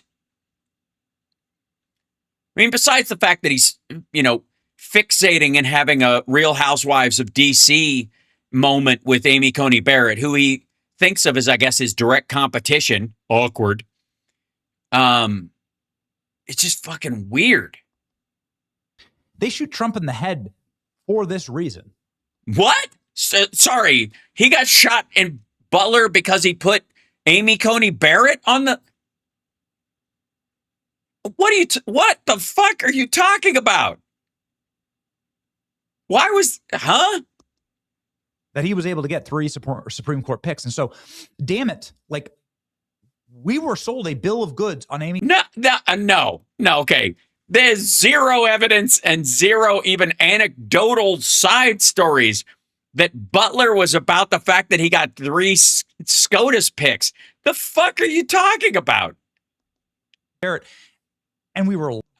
this is just weird. Like, I just defend it on the merits. Just go, he appointed her and she should be following the line, or, she should be, grateful or some shit like this. But like, this is... She either deceived us, or the people that were pushing her deceived us. Or the law is clear and she ruled with the Constitution, which is what you guys allegedly sent her there to do. But the truth is you're just upset because she won't cheat on your behalf. but she had all of the institutions behind her. We need to have a real conversation about vetting on the Supreme Court. You can't just take them from the Heritage Foundation? Sorry, so you're saying that Trump isn't paying attention and doesn't hire the best people? Barrett's betrayed us again. In a 5-4 vote with John Roberts and Amy Coney Barrett, of course, siding with the libs, who are in a permanent minority, a humiliating minority, by the way.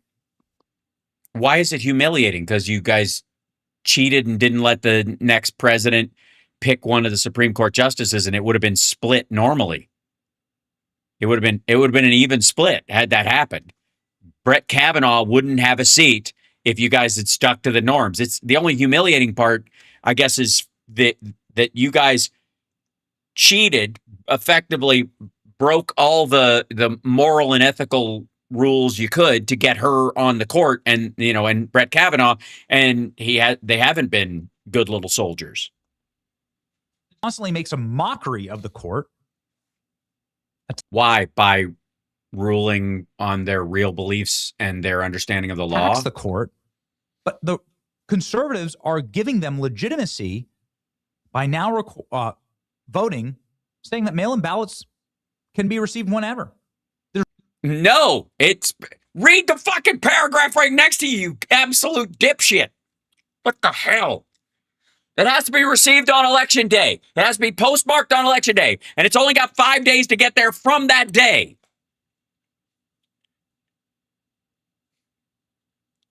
Court ruled that federal law does not require mail-in ballots to be received by Election Day, holding that states may count ballots postmarked by Election Day, but received afterward if the state law allows it.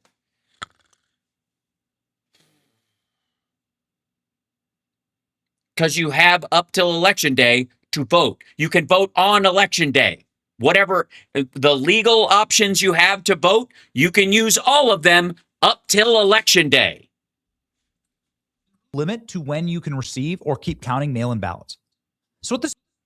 Yeah, there is. I think, and it was like 5 days was the longest they gave it. Means is that Democrats in blue states, they deferred to state law and just said, hey, whatever the state law is, like, that's just the law. Right, because that's what the Constitution says, that states are in charge of their elections. And we're not going to limit that. So now every Democrat state can just pass a law right away that says we're going to count mail-in ballots to 100 gajillion days after. No, because you have to certify it by a certain date. So there's obviously a built-in limit, because the people that are voted into office have to be certified, have to be sworn in with the Congress on January 6th, for example, regularly. So you do have a limit based on when you actually have to call the election. That'll be the limit. Infinity days. Until we get the result we want, we'll just keep counting mail-in ballots. That's what they ruled today. And we won't have a representative in government because they won't be sworn in. Oh, God. Because of Amy Coney Barrett. The person who, literally could have gotten us killed, because so many conservatives fought for her because we were told that she was going to be really solid on these exact issues. Oh, what the fuck are you... Also, he was... The issues of saving our constitution, saving our nation. Here we go. 5-4 vote. 2 conservatives siding with libs. The Supreme Court ruled that federal law does not require mail-in ballots to be received by Election Day, holding that states may count ballots postmarked by Election Day, but received afterward if the state law allows it. Oh, okay. So what Democrats are now just going to do... Gee, see all those little references? C3 USC... Want to see all that shit? Okay, this is the reference to the law that they're referring to, because there is case law and constitutional reasoning behind this. They're just going to change all of their laws to say we'll just receive ballots forever. And never have any of our representatives sworn into office. Again, until we get the right results, we're just going to do what they did to Spencer Pratt. And we won't have an actual mayor. We'll just be mayorless. A nightmare. This is a nightmare for us. Supreme Court. How could anybody even argue this? How could it's actually really easy. You're allowed to use all the mechanisms that are available to you as a voter up until election day. And if you vote on election day, your vote should count, even if you mail it in on that day. How about the federal government could just provide states with ways if they, it takes them longer than 10 days to vote, to count votes or whatever, the federal government will provide them with machinery and support to shorten the process. Argue this. Because people have the right to have their vote counted, and if they vote on election day, their vote should matter. What is the argument here precisely? This guy's so stupid. Rejecting the RNC push to defeat the practice of counting mail-in ballots after election day. What is the justification for that? Well, you can vote on election day, and if you mail it that day, it won't arrive until after election day, and therefore, and of course, if you, let's say you voted before election day, and Trump's postmaster slows down the fucking mail, and even though you voted 5 days before election day, you mailed it in within the time frame that you could expect it to arrive on election day, they move it 2 days. They slow the mail down on purpose so your ballot doesn't show up until the day after, even though you voted 5 days before the election. Your vote will not count, even though you are an American citizen exercising their right to vote. There's early voting. Virtually all states have early voting. Right. And if you mail your ballot in and the mail slows it down and it doesn't arrive before election day and it doesn't count, you are being denied your rights as a citizen, you dipshit. Voting. You can't even get your ballot in by election. All you have to do is put it in the mail. So if you don't put it in the mail, I mean, they mail out the ballots like months before the election. No, they don't. Again, you have early voting stations that are open like weeks before the election. Not in every state. But we're going to make this giant carve out for these people.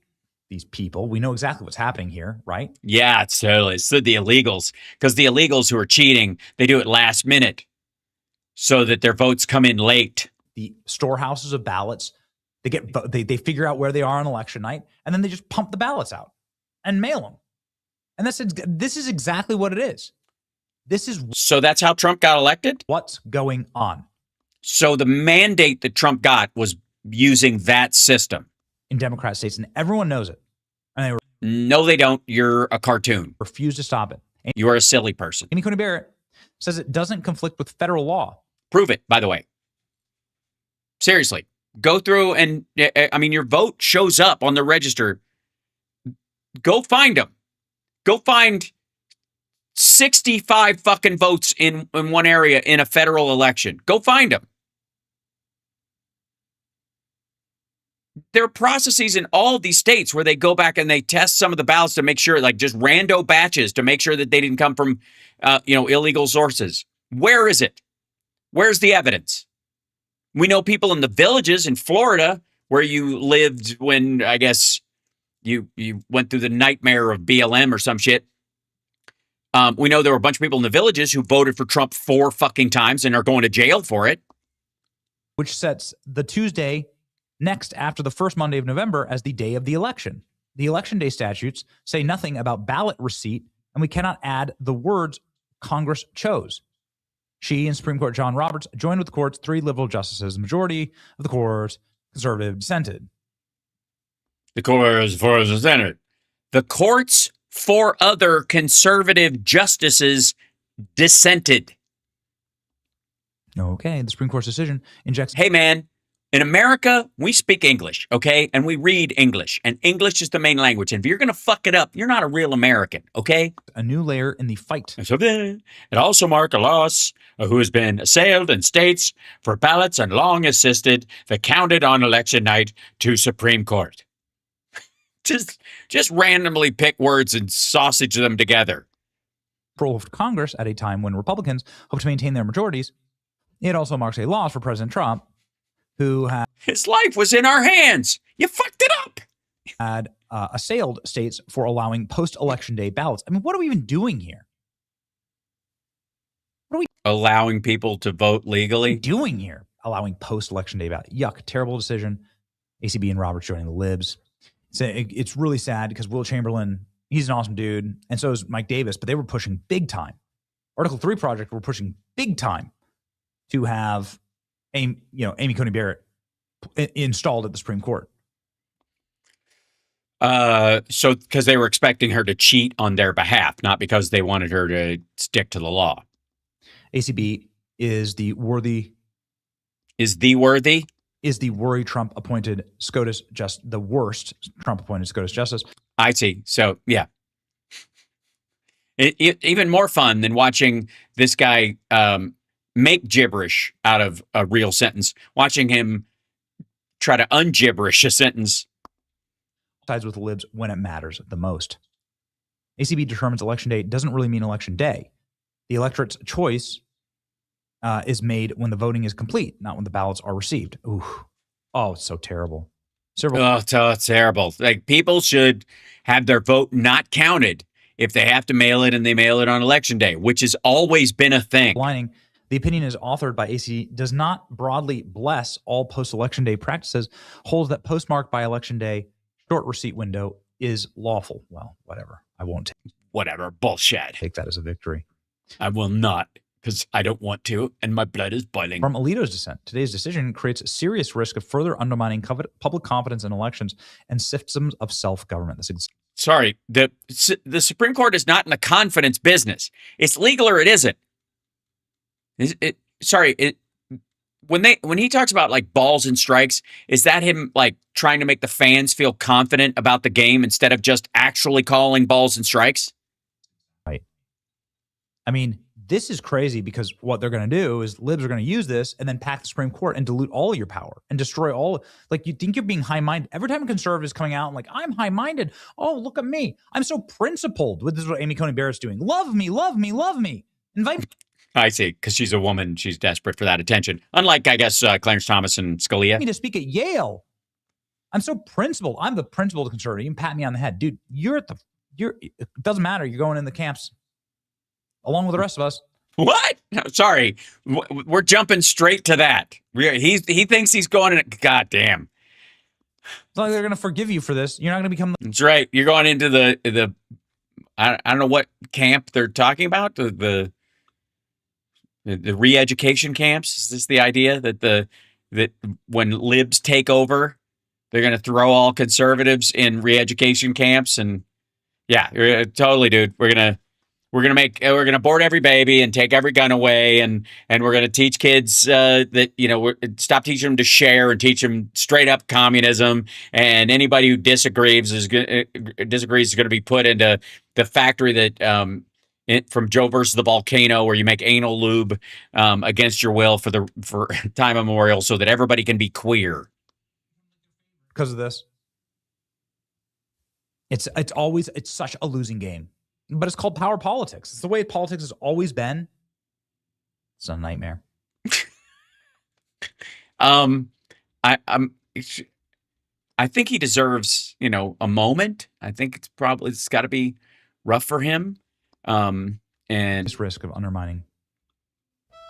It's abundantly clear that ACB was a Mitch McConnell plant selected by the deep state's bidding, and it's sad. That's right. She might be Trump's biggest mistake.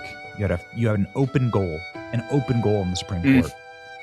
Shockingly wrong decision. Justice Barrett joins with liberal justices to hold that this federal law does not preempt state.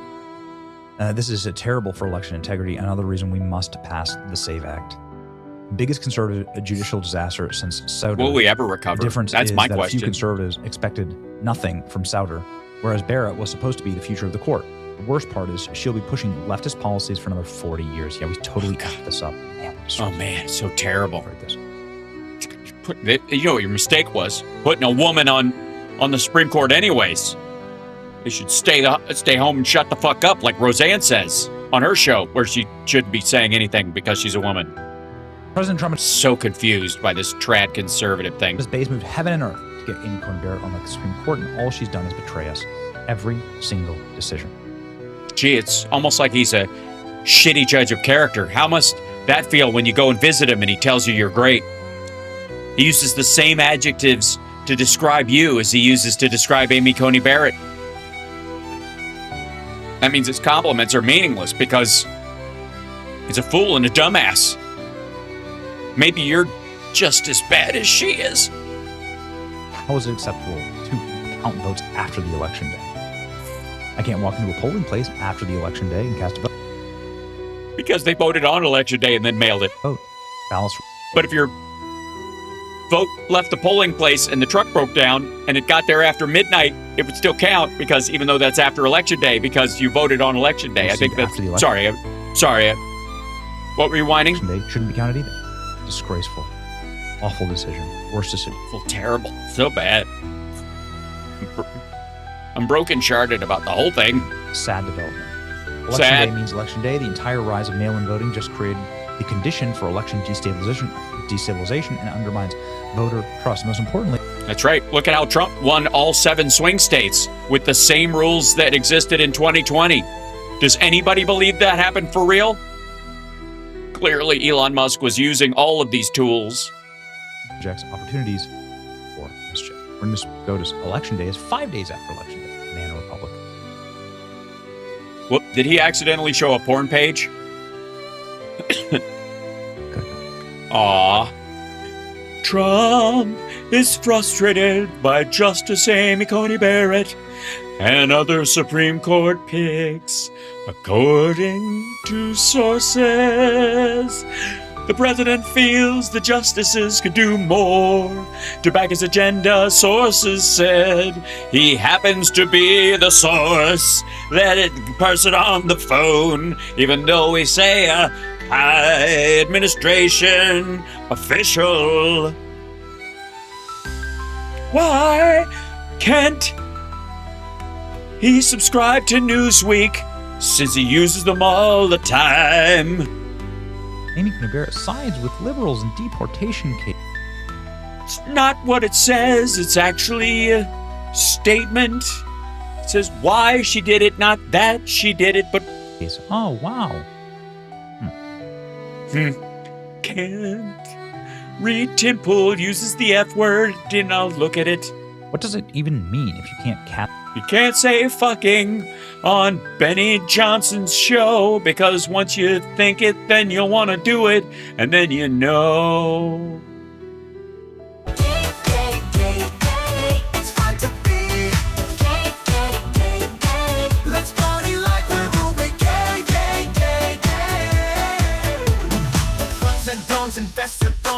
I love that feeling. Zipper hoods have got the goods. Owie, owie, owie. Take it, Benny. He's sad. I'll dance. Zipper hoods have got the goods. Owie, owie, he's depressed. Boink, boink, dooby-doo. You know what I wanna do. Yay! Boink, boink, dooby-doo. You know what I wanna do. Basta.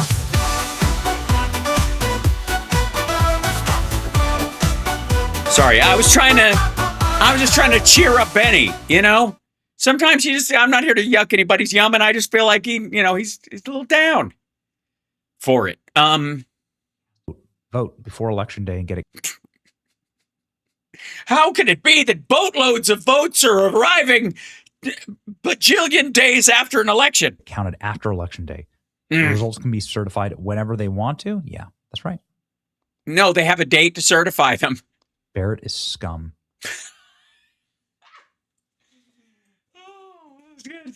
Yeah, Trump's a great judge of character. Hashtag the best people. By the way, I don't think this stops anywhere. I think he definitely, this one's even rougher. Like now even Obama is laughing at Trump.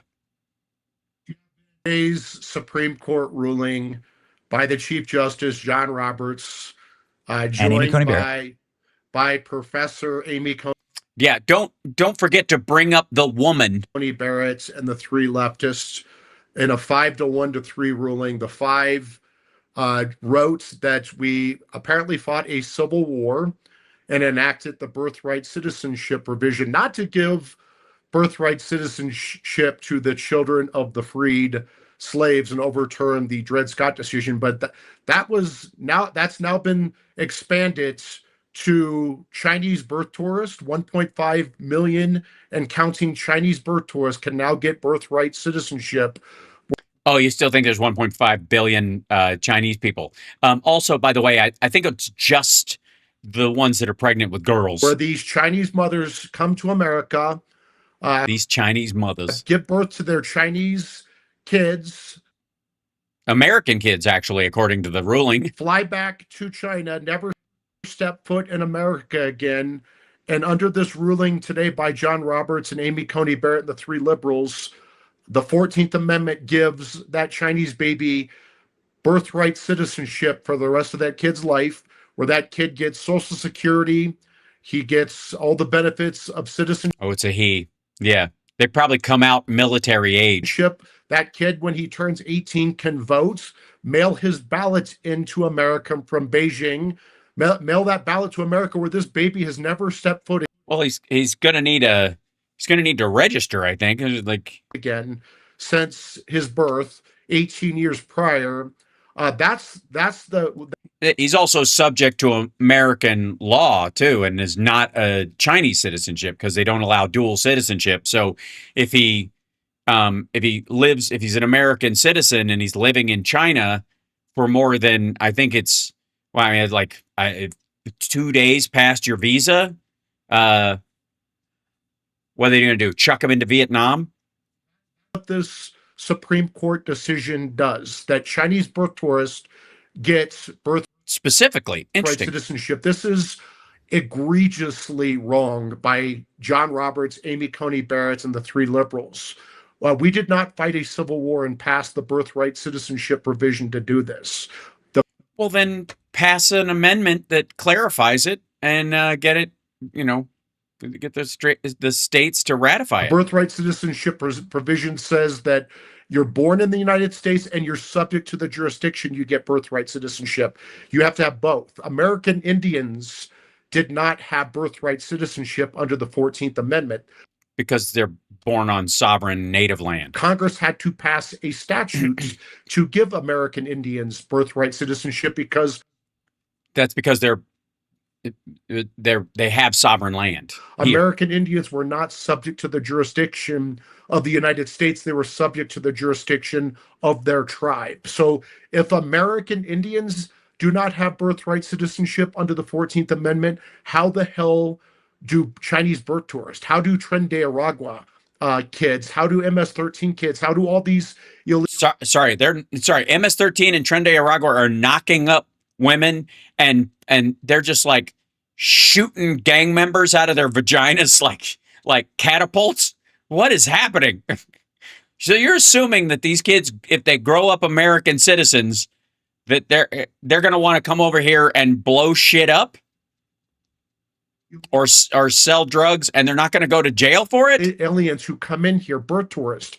This is the most egregious violation. I'm just enjoying how upset Benny looks. Imaginable of we the people, the sovereign citizens of America. Oh, I see. This is a sovereign citizen thing.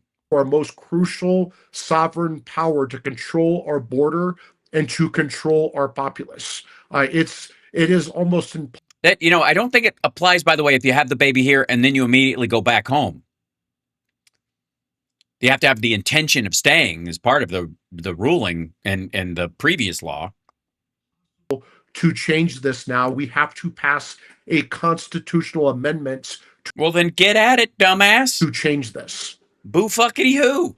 So the states would need to get together in a constitutional convention that I don't think has happened maybe ever, and then change. Gee, I don't know where the other amendments came from then.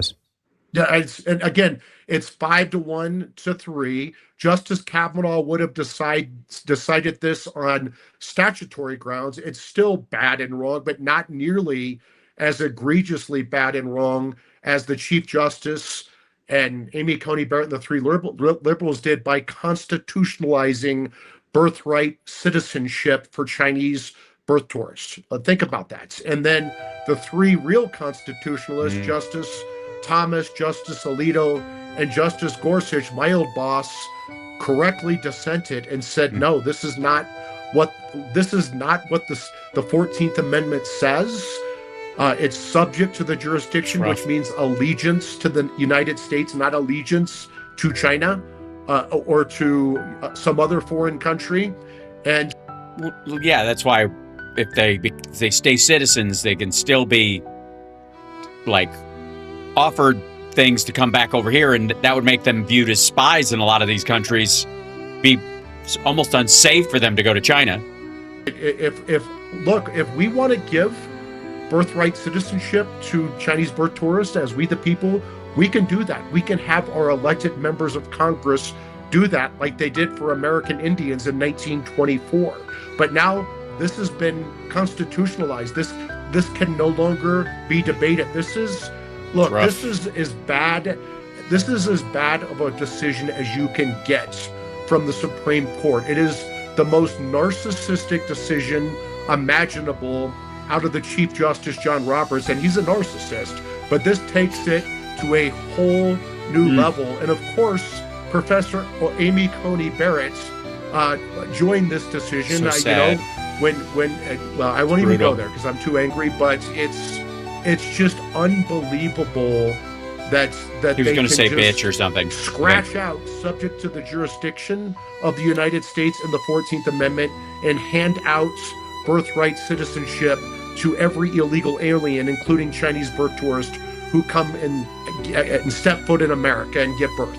So the Russian birth tourists that were going to Trump's place in Miami. Hold on, let's see if I can bring that one up. Let's see. Whoops. I can type Miami.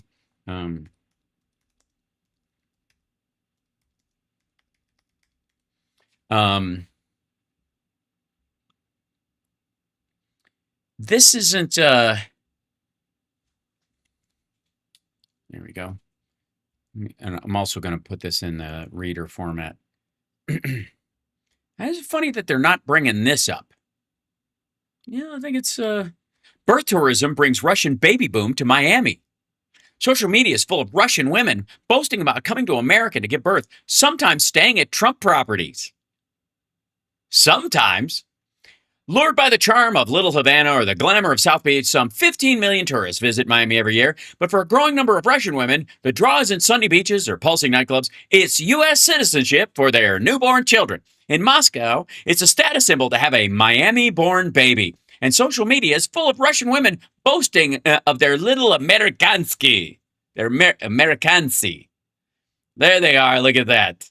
And where is the place with the people visiting? What is the name of place where they come over to catapult little Amerikanskis out of their vaginas? Yes?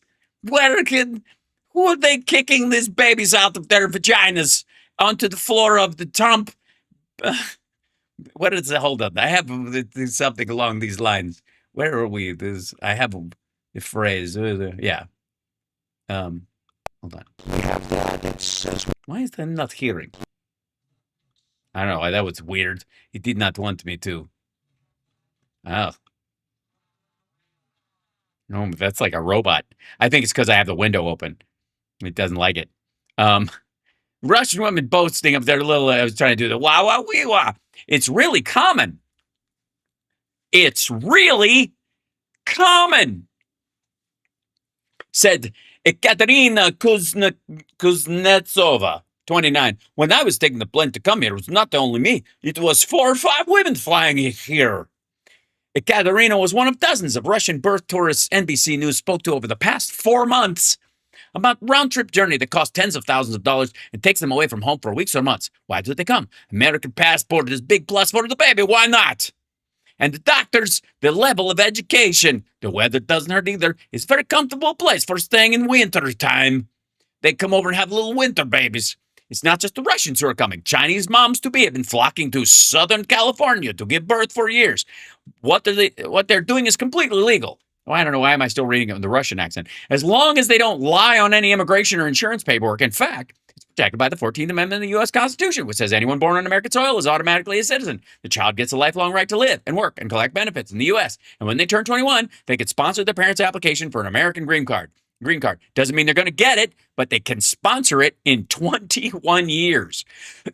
As president, Trump has indicated he's opposed to so-called chain migration, which is how Melania's family got here. Probably why. It's how his mother-in-law arrived. Which gives U.S. citizens the right to sponsor relatives because of recent terror attacks. And as a candidate, he called for an end to birthright citizenship, declaring it one of his first policy papers, the biggest magnet for illegal immigration. We have to get rid of it. They're having a baby, and all of a sudden, nobody knows the baby's here. You have no choice. Jesus Christ, there's still gibberish back then. In a twist, as the Daily Beast first reported, condo buildings that bear the Trump name are the most popular for the out-of-town obstetric patients, although the units are subleased from the individual owners, and it's not clear if the building management is aware. Oh, they're aware. Oh, they're aware. So there's no indication that Trump or the Trump organization is profiting directly from birth tourism, except for, by just Putin not releasing his copy of the Epstein files. The company and the White House did not respond to the request for comment. You don't say. Roman Beccaria, the state director of the Florida Association of Realtors, told NBC News that Trump-branded buildings in Sunny Isle Beach area north of Miami are particularly popular with Russian birth tourists and Russian immigrants. Terrible. It's terrible. I'm starting to get that Benny Johnson feeling, that old Benny Johnson feeling. I don't know how to. This is terrible. A terrible day, a terrible ruling, and the terrible situation for the thing with what we're doing. What are you doing? Hold on, I have to. What's Farrago acting all funky? Let's see. Settings. We'll go to audio, and this thing goes out to, let's see. External headphones. Maybe that'll do it. Hold on.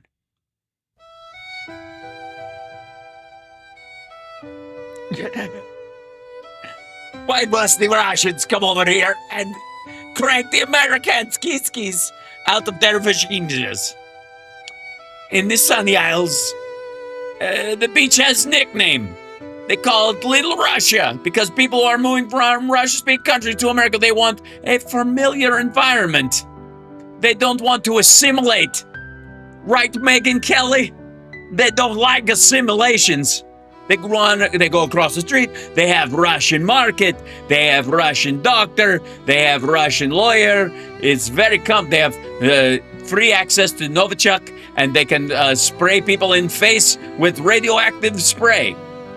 Reshetova came to Miami to have her first child, hiring an agency to help her arrange her trip and her pregnancy.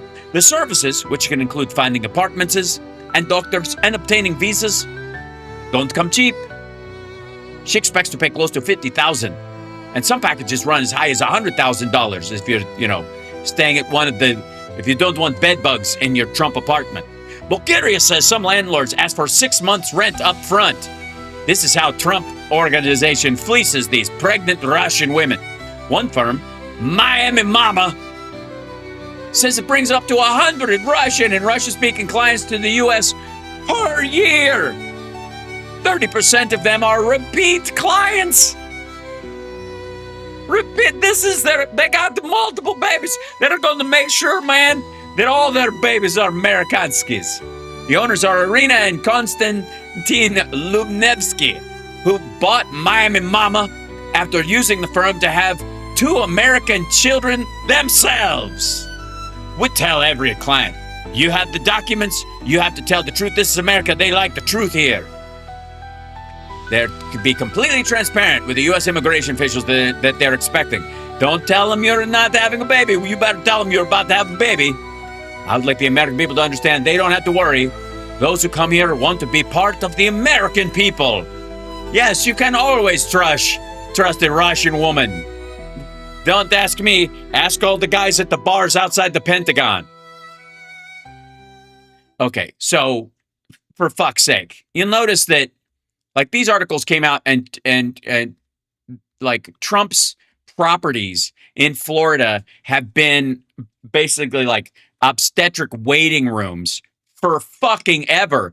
They keep them afloat. Trump's not upset about this ruling in reality because it's a cash cow for his goddamn properties. But look at Benny. Oh, Benny's upset. But Benny is upset. Oh, that's too easy. Benny is upset. What a dickhead. The Chinese are coming here. The Russians are coming here more than they are. They're hot. It's the Chinese I'm worried about. Why? Have you seen them? They look all foreign-y or something. But the Russian women come over here and they're loose. They have multiple kids. They're loose women. You can tell them come over here. Then they hang out at Mar-a-Lago with their gold strollers. You can't go wrong. No shit, I'm over time. This show zipped by. So yeah, there's all three of these. He's pissed off. Oh, there's one more. Apparently, the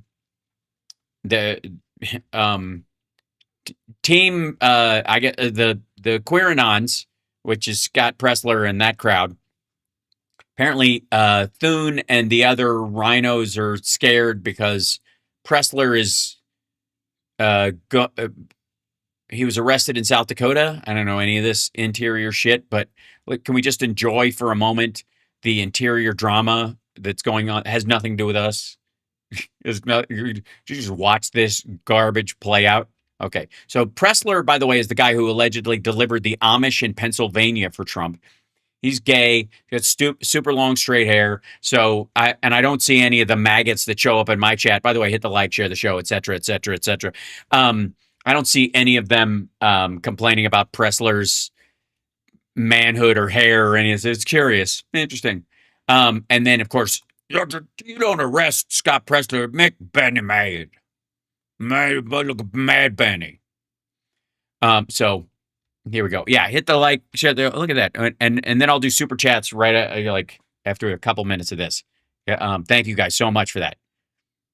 I do want to say one thing. Well, that's all you're going to get.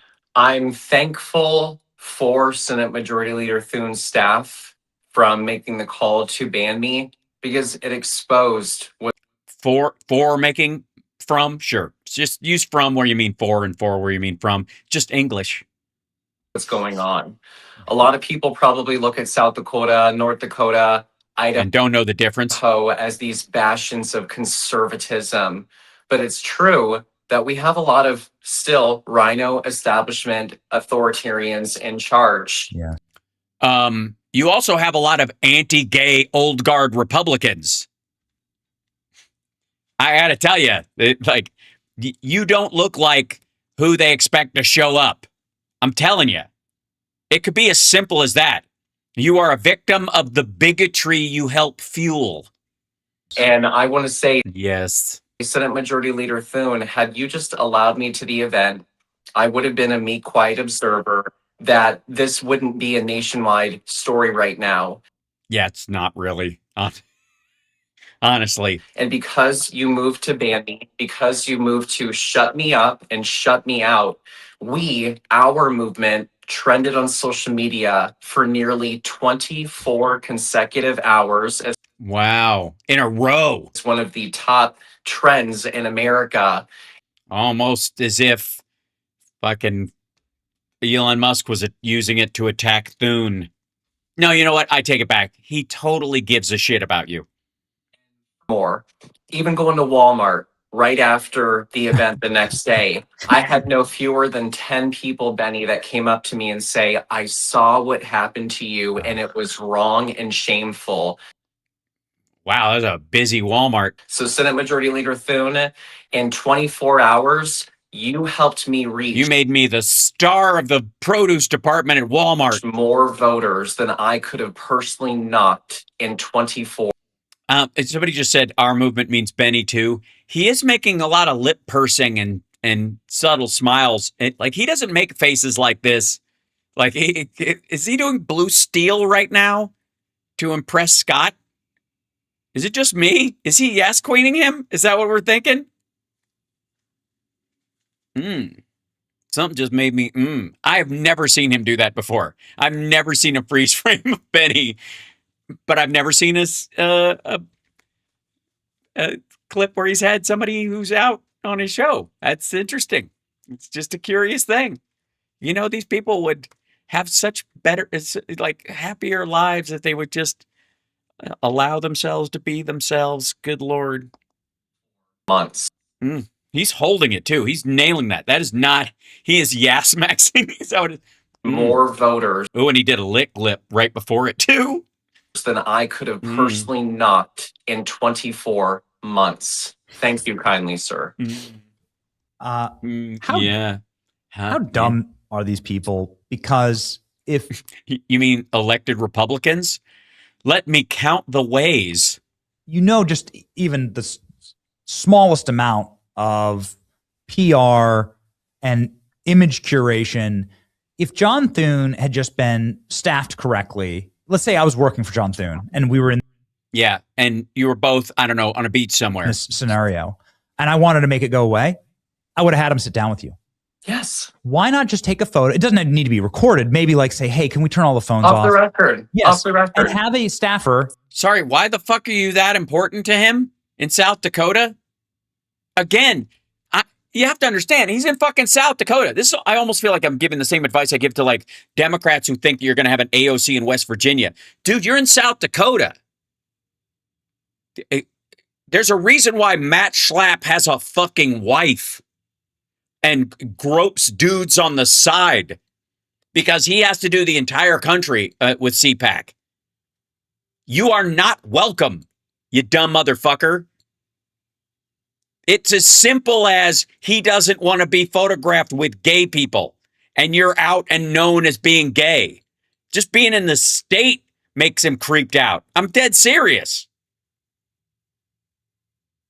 Republicans as a party will use gay people occasionally, but they are specifically anti-gay, especially in the maggot sphere. Otherwise, Benny would just be out. Snap a photo of John Thune and Scott Presler talking politely together. Yes, and he would lose a fifth of his voters. Dum-dum. He's on your level. He sits down next to you, and you guys just chat about the Save America Act. He explains where he's at. You explain where you're at.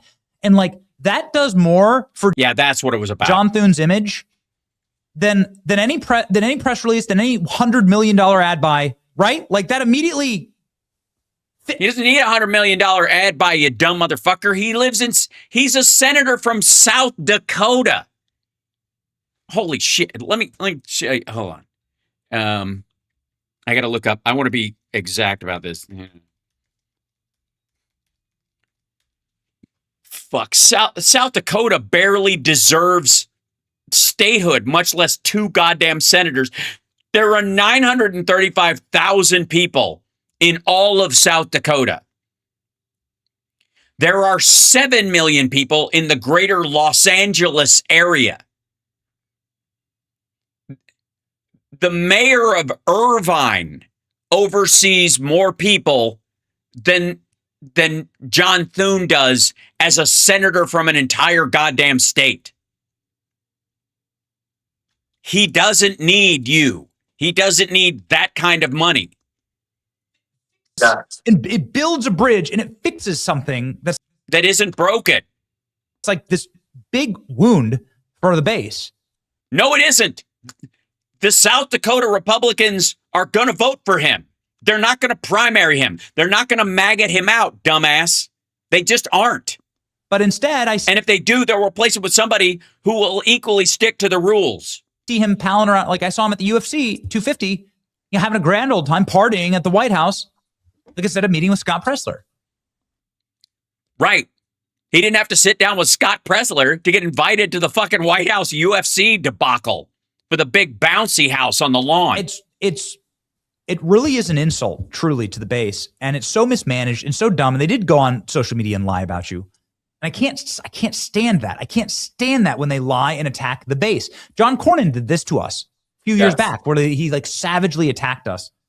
It's terrible. It's almost like you guys are a shit judge of character and have a terrible party that can't hold it together. It's all, you know what I would suggest, get out of governing entirely, because you don't know who to trust. None of the people you think are on your side are. So, I mean, you shouldn't be picking the people who will be in positions of power at all for your own safety, much less the rest of us. Stand down. And so that's just loser mentality, man. What would you have told him if he had done that? Let's say he'd been smart enough to do that. What would you have told him? Let's role play this. I'm John Thune. I'm I don't know, a dress shirt, no tie. Here's my message. Buttoned, just down to my xiphoid process. And I've had senators, and I'm not going to say who, tell me that I am demoralizing the base and I am. Sorry, that sounds like the loser mentality. Why not? I'm going against. Say who it is. It's the president. Well, the president has our back. He even canceled the Housing Act signing and because of the Save America Act. So number one, the president supports this. And number two, I would say, dear Senate Majority Leader Thune, there is no greater demoralization to. I'm just going to enjoy the fact that both of them are flattering. And also, like he won't sign the housing bill as punishment. Who the fuck does he think he's punishing? Than for us to have all three branches of government and to have majorities and to not pass the very legislation after what we saw in the 2020 election to ensure that tragedies like that never happen again. Well, the problem is it will. It will guarantee you fuckers lose because, again, Republicans rely, like Democrats use mail-in voting because it's convenient. Republicans rely on it because they live out in the fucking sticks and they know it. And these Republicans know it. They're trying to save you from yourself, you city-dwelling piece of shit. If you campaign on closing the border and securing our elections and stopping wars and if the elections are insecure, how'd you win? Deportations at all. And you do not deliver, then how can we expect to keep those majorities in the 2026 and beyond elections if you do not deliver? Well, the Save America Act wouldn't even go into effect until next year, shithead. And really, that's what I would say to him. It is a worse demoralization for us. It also would lose in the Supreme Court. Look at the mail-in ballot ruling. It would get thrown out, you dumbass. It's a constitutional protection. To not deliver on behalf of the American people. And if I may say one last thing. Please. Just because it's the last thing. Look at the difference between how the Senate is acting right now and Speaker of the House Mike Johnson. Oh, you mean the guy who sent everybody home so they wouldn't have to rule on the Epstein Transparency Act? To anyone who says anything, look at what we did with McCarthy. We replaced McCarthy and we got an upgrade. Speaker Mike Johnson, for whatever people will say about him, is slightly better than McCarthy.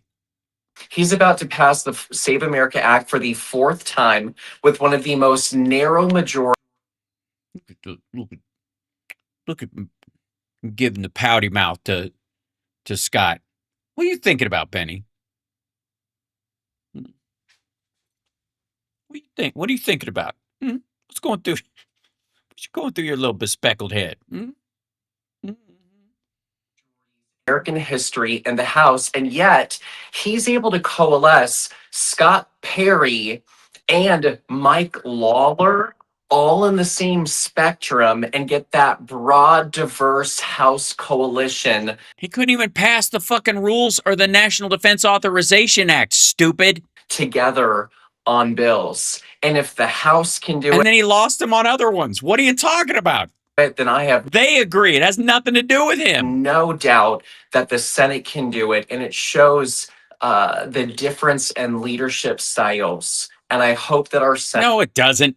Republicans, in the House are up for election every 2 fucking years. Senators can sit for 6 and they make legacy decisions. They've got more expensive races. They've got more connections. They build a power structure that beats the shit out of anybody in the House. They've got fewer numbers. There's a bunch of reasons why they're a lot more careful with their votes. With the few remaining months that we have, because they're about to go on vacation again, Benny. They have pretty much the month of August off. I hope that the Senate gets its act together on behalf of we, the American people. What an insult to the base to come out. It's so gross. I know. After you. What an insult to the intelligence of the American people And, So bad. and everybody sees themselves as you, Scott, because this is you're we are all Scott Pressler now, representing the will of 90% of the party here, or more. I'm probably more like 100. And to ban you, to make sure that you are the one dissenting voice. I mean, I just don't know how you can come out and say you're for free speech. I don't know how you can come out and say you're for free assembly. Well, they're Republicans. I don't expect that they would. If you're doing something like this to Scott Pressler. If you're doing it to Scott Pressler, you'll do it to anyone. You can't. It's antithetical. Yeah, he is totally flirting. Look at his hand. Look at him like they're vibing. It doesn't work. And people aren't stupid anymore. Just showing his ring, like, you know how naughty we could be? I'm spinning my ring right now. People aren't comes right off. People don't believe the press releases. Like I saw everything they were saying about you, and these people, the John Thune staffers, were getting dragged and ratioed for their lies. And community noted. That's the best part. They got community notes on their own. Look at that smile on. Look how happy he could be in an alternate universe. Post too because of the videos. Look at that. I don't see him. No one else. I've never seen him smile like that with any other guest. You know what? I'm taking off the tears of the violin song. You know what I mean? Because look at him. He's just happy to share a moment. Good for you. Good for you. Because we have Tina Peters coming up next, and I'm like really excited to talk with her. Both of you are just like patriot fighters for free elections. What is the way to get this passed in the remaining months that we have? Because nobody knows what's going to happen in 26. Thank you. What is the way to get this passed? A couple of different ways. Some people are advocating for it to be attached to budget reconciliation 3.0. That's perhaps one pass. Yeah, but it adds to the deficits. You can't even talk about changing the language of it to allow for federal grants to the states to provide for IDs to. Hey, look at that. House Sparks' language being added to the bill. Look at that. Somebody's watching the show. I know people in the White House watch it, and I certainly know people in the Capitol pay for people's IDs, and it's no longer a fucking poll tax, dum-dum. But then you're going to lose Republican voters. Why? Because they think it's the real ID is the mark of the beast. Beautiful impoverished communities. So budget recon. Are beautiful impoverished communities? 3.0. Number 2 is the national. Yeah, but you can't. That's the thing. If you change the language and you add grants, that costs money. That's to win over the votes. That's what's keeping it from. Oh God. Defense Authorization Act (NDAA). Number 3 is FISA, section which they didn't pass. 702. All of those, and didn't they already pass that? How about a fourth way? Attach it to every other piece of legislation, including banning stock trading. Attach the Save America Stack Trading Act to every piece of legislation coming out of the House and force the Senate to send it back. Senate to vote on it. And last thing. That doesn't force them to vote on it. They just send it back. Mike Lee's amendment on budget recon 2.0, which was just proof of citizenship and photo voter ID, that did get 50 votes, including Susan Collins of Maine. Anyone who says that this doesn't have the votes is lying to you and is. It got 50. It got 50. First of all, you need 51. What they mean is 51 with J.D. Vance as the tiebreaker. But it has to pass with budget reconciliation to do that, and it doesn't qualify. This is so lame. Tenuous. The Mike Lee amendment on budget recon 2.0 did, in fact, get 50 votes. We will keep pushing, Scott. We'll keep fighting, and we are. And by the way, and that part of it will be struck down by the Supreme Court, and it wouldn't go into effect until next year anyways. Thrilled that you're not in jail somewhere in South Dakota. Thank you. Me too. I'm not sure that Sergeant Arm had the ability to do that, but we're really thankful for you, Scott. The audience loves you. The chat loves you. Benny loves you. Did he say that? Did we miss him saying that? I was just. I mean, I felt like that we saw something we saw Bond. I mean, honestly, I mean, it's so odd, as a Democrat and as a liberal, I'm like, if people are allowed to be who they truly are, they tend not to live in a reactionary, vengeful space. And therefore, I mean, even if you just in the abstract don't believe that, gay people should be allowed to just be open and out and be married and all that kind of stuff, even if you don't believe it for, kind of on a personal level or on an abstract level, rather, on a personal level, it benefits you in a lot of ways to not have people who are stifled, kept down around you, building their hostility over time. I mean, one of the biggest reasons why people should be able to openly serve in the military, openly serve in intelligence services, especially, is because when they can't, it's one of the biggest areas of leverage against them. If they're going to be blackmailed or they're going to be turned by a foreign spy organization. So just let them be out. And if they go, if you do not give us secrets, we will show pictures of you at your wedding with that other man where you seem very happy. We will show invitation to your wedding to your boss who can't fire you. Shit.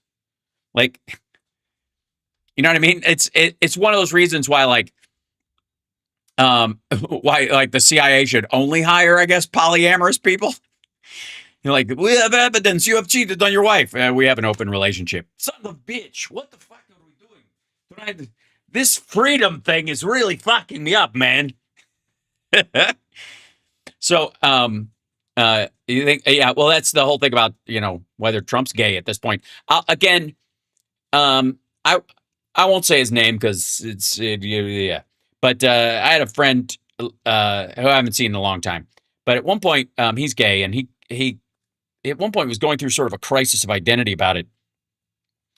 And he was like, every dude he dated looked like a younger, prettier him. Only slightly. He wasn't that old. It was, like maybe it was 27. He would date somebody who's 25 who looked just like him.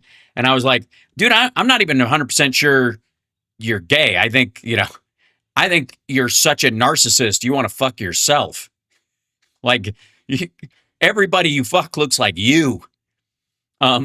This is not a situation where you're like, I just love another man, and for all of his, his personality and his talents and his beauty and what he brings to the world, and I'm sexually attracted to this man, and I'm emotionally in love with this man. I don't think that's it at all, dude. I was just like, I think you leave the house going, God damn, I'm so hot, I want to fuck me. But then, like, yeah, it was Buffalo Bill. That's who it was. It was James Gum. I was friends with James Gum. Right. That's me pretending to tuck. But like, there's there's a little bit of that, that might be going on, in the Republican world. But in this particular case, like, if people are just allowed to be in love with who they're in love with, they tend to not be, I don't know, like a powder keg, effectively. Like, they don't tend to build up to a level of explosion. I'm just saying, yes, Hal levels of narcissism. Thank you for noticing. I appreciate that. Yeah, but mine's different though, because it's one of those things like, how would a lady not want some of this? All right.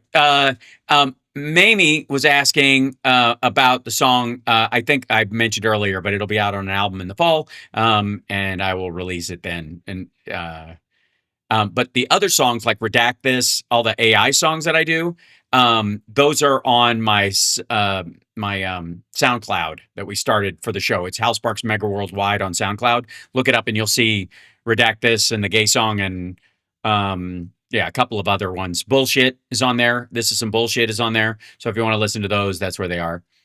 For free. I'm not charging for them. So if you want to Venmo me or super chat the show to, if you like one of my songs that you hear on here, please, support that part of my life as well, I guess.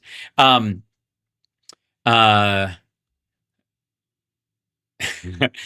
Trump, Seahawks says, in Canadian $5. Thank you, Canada.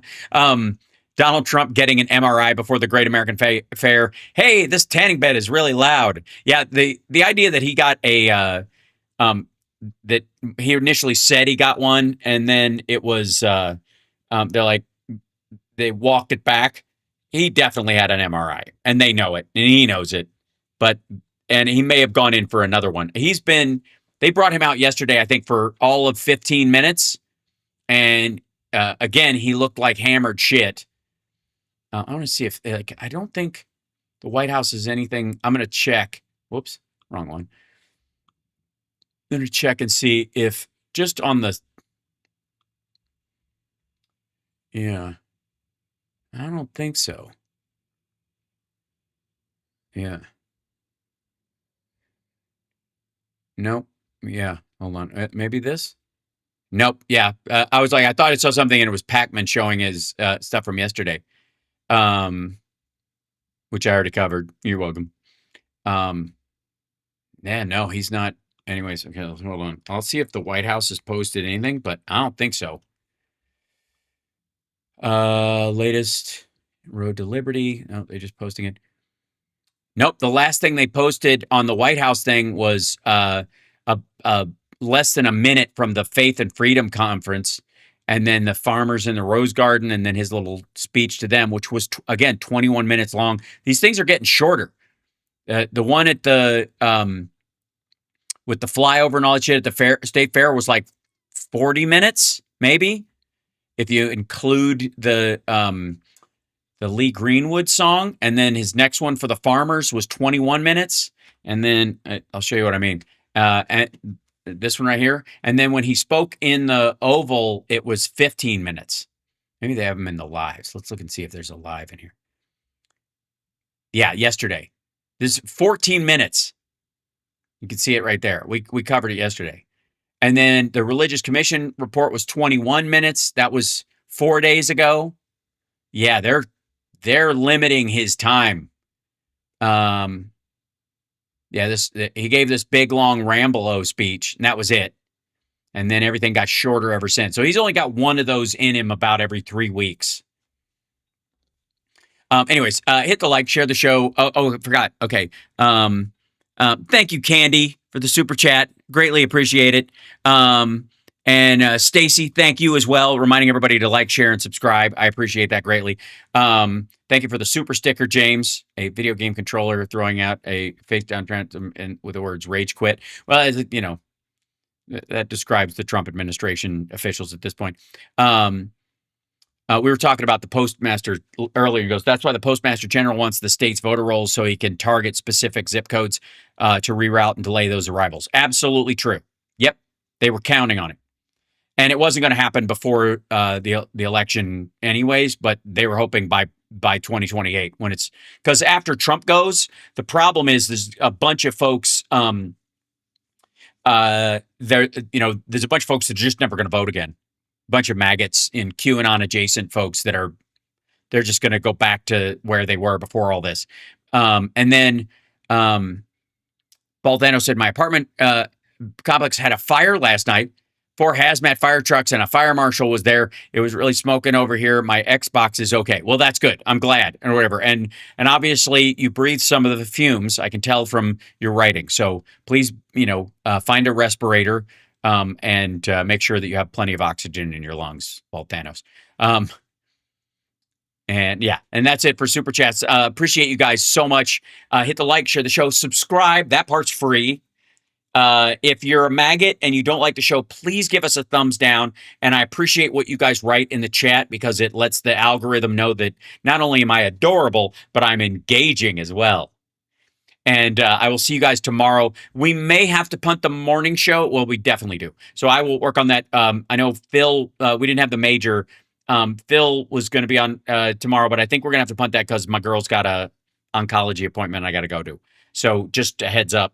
So I won't have a regular morning show tomorrow, but I will have an afternoon show. And I hope you guys understand that. Family first, as we always say around here. And I will see you guys much later. And let's see. For Mamie, I'll play this one again on our way out the door. So take care of yourselves and take care of somebody else. All right.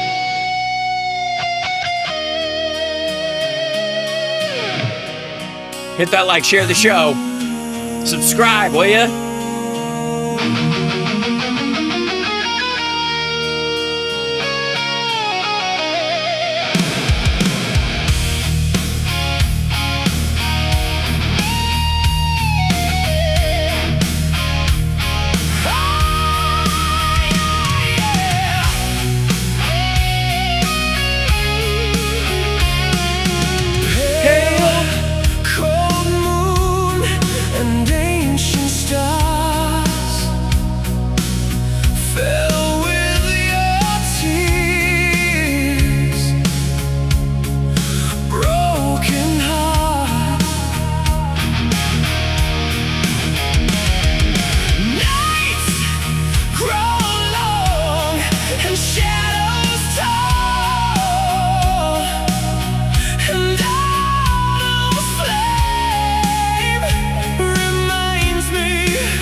To see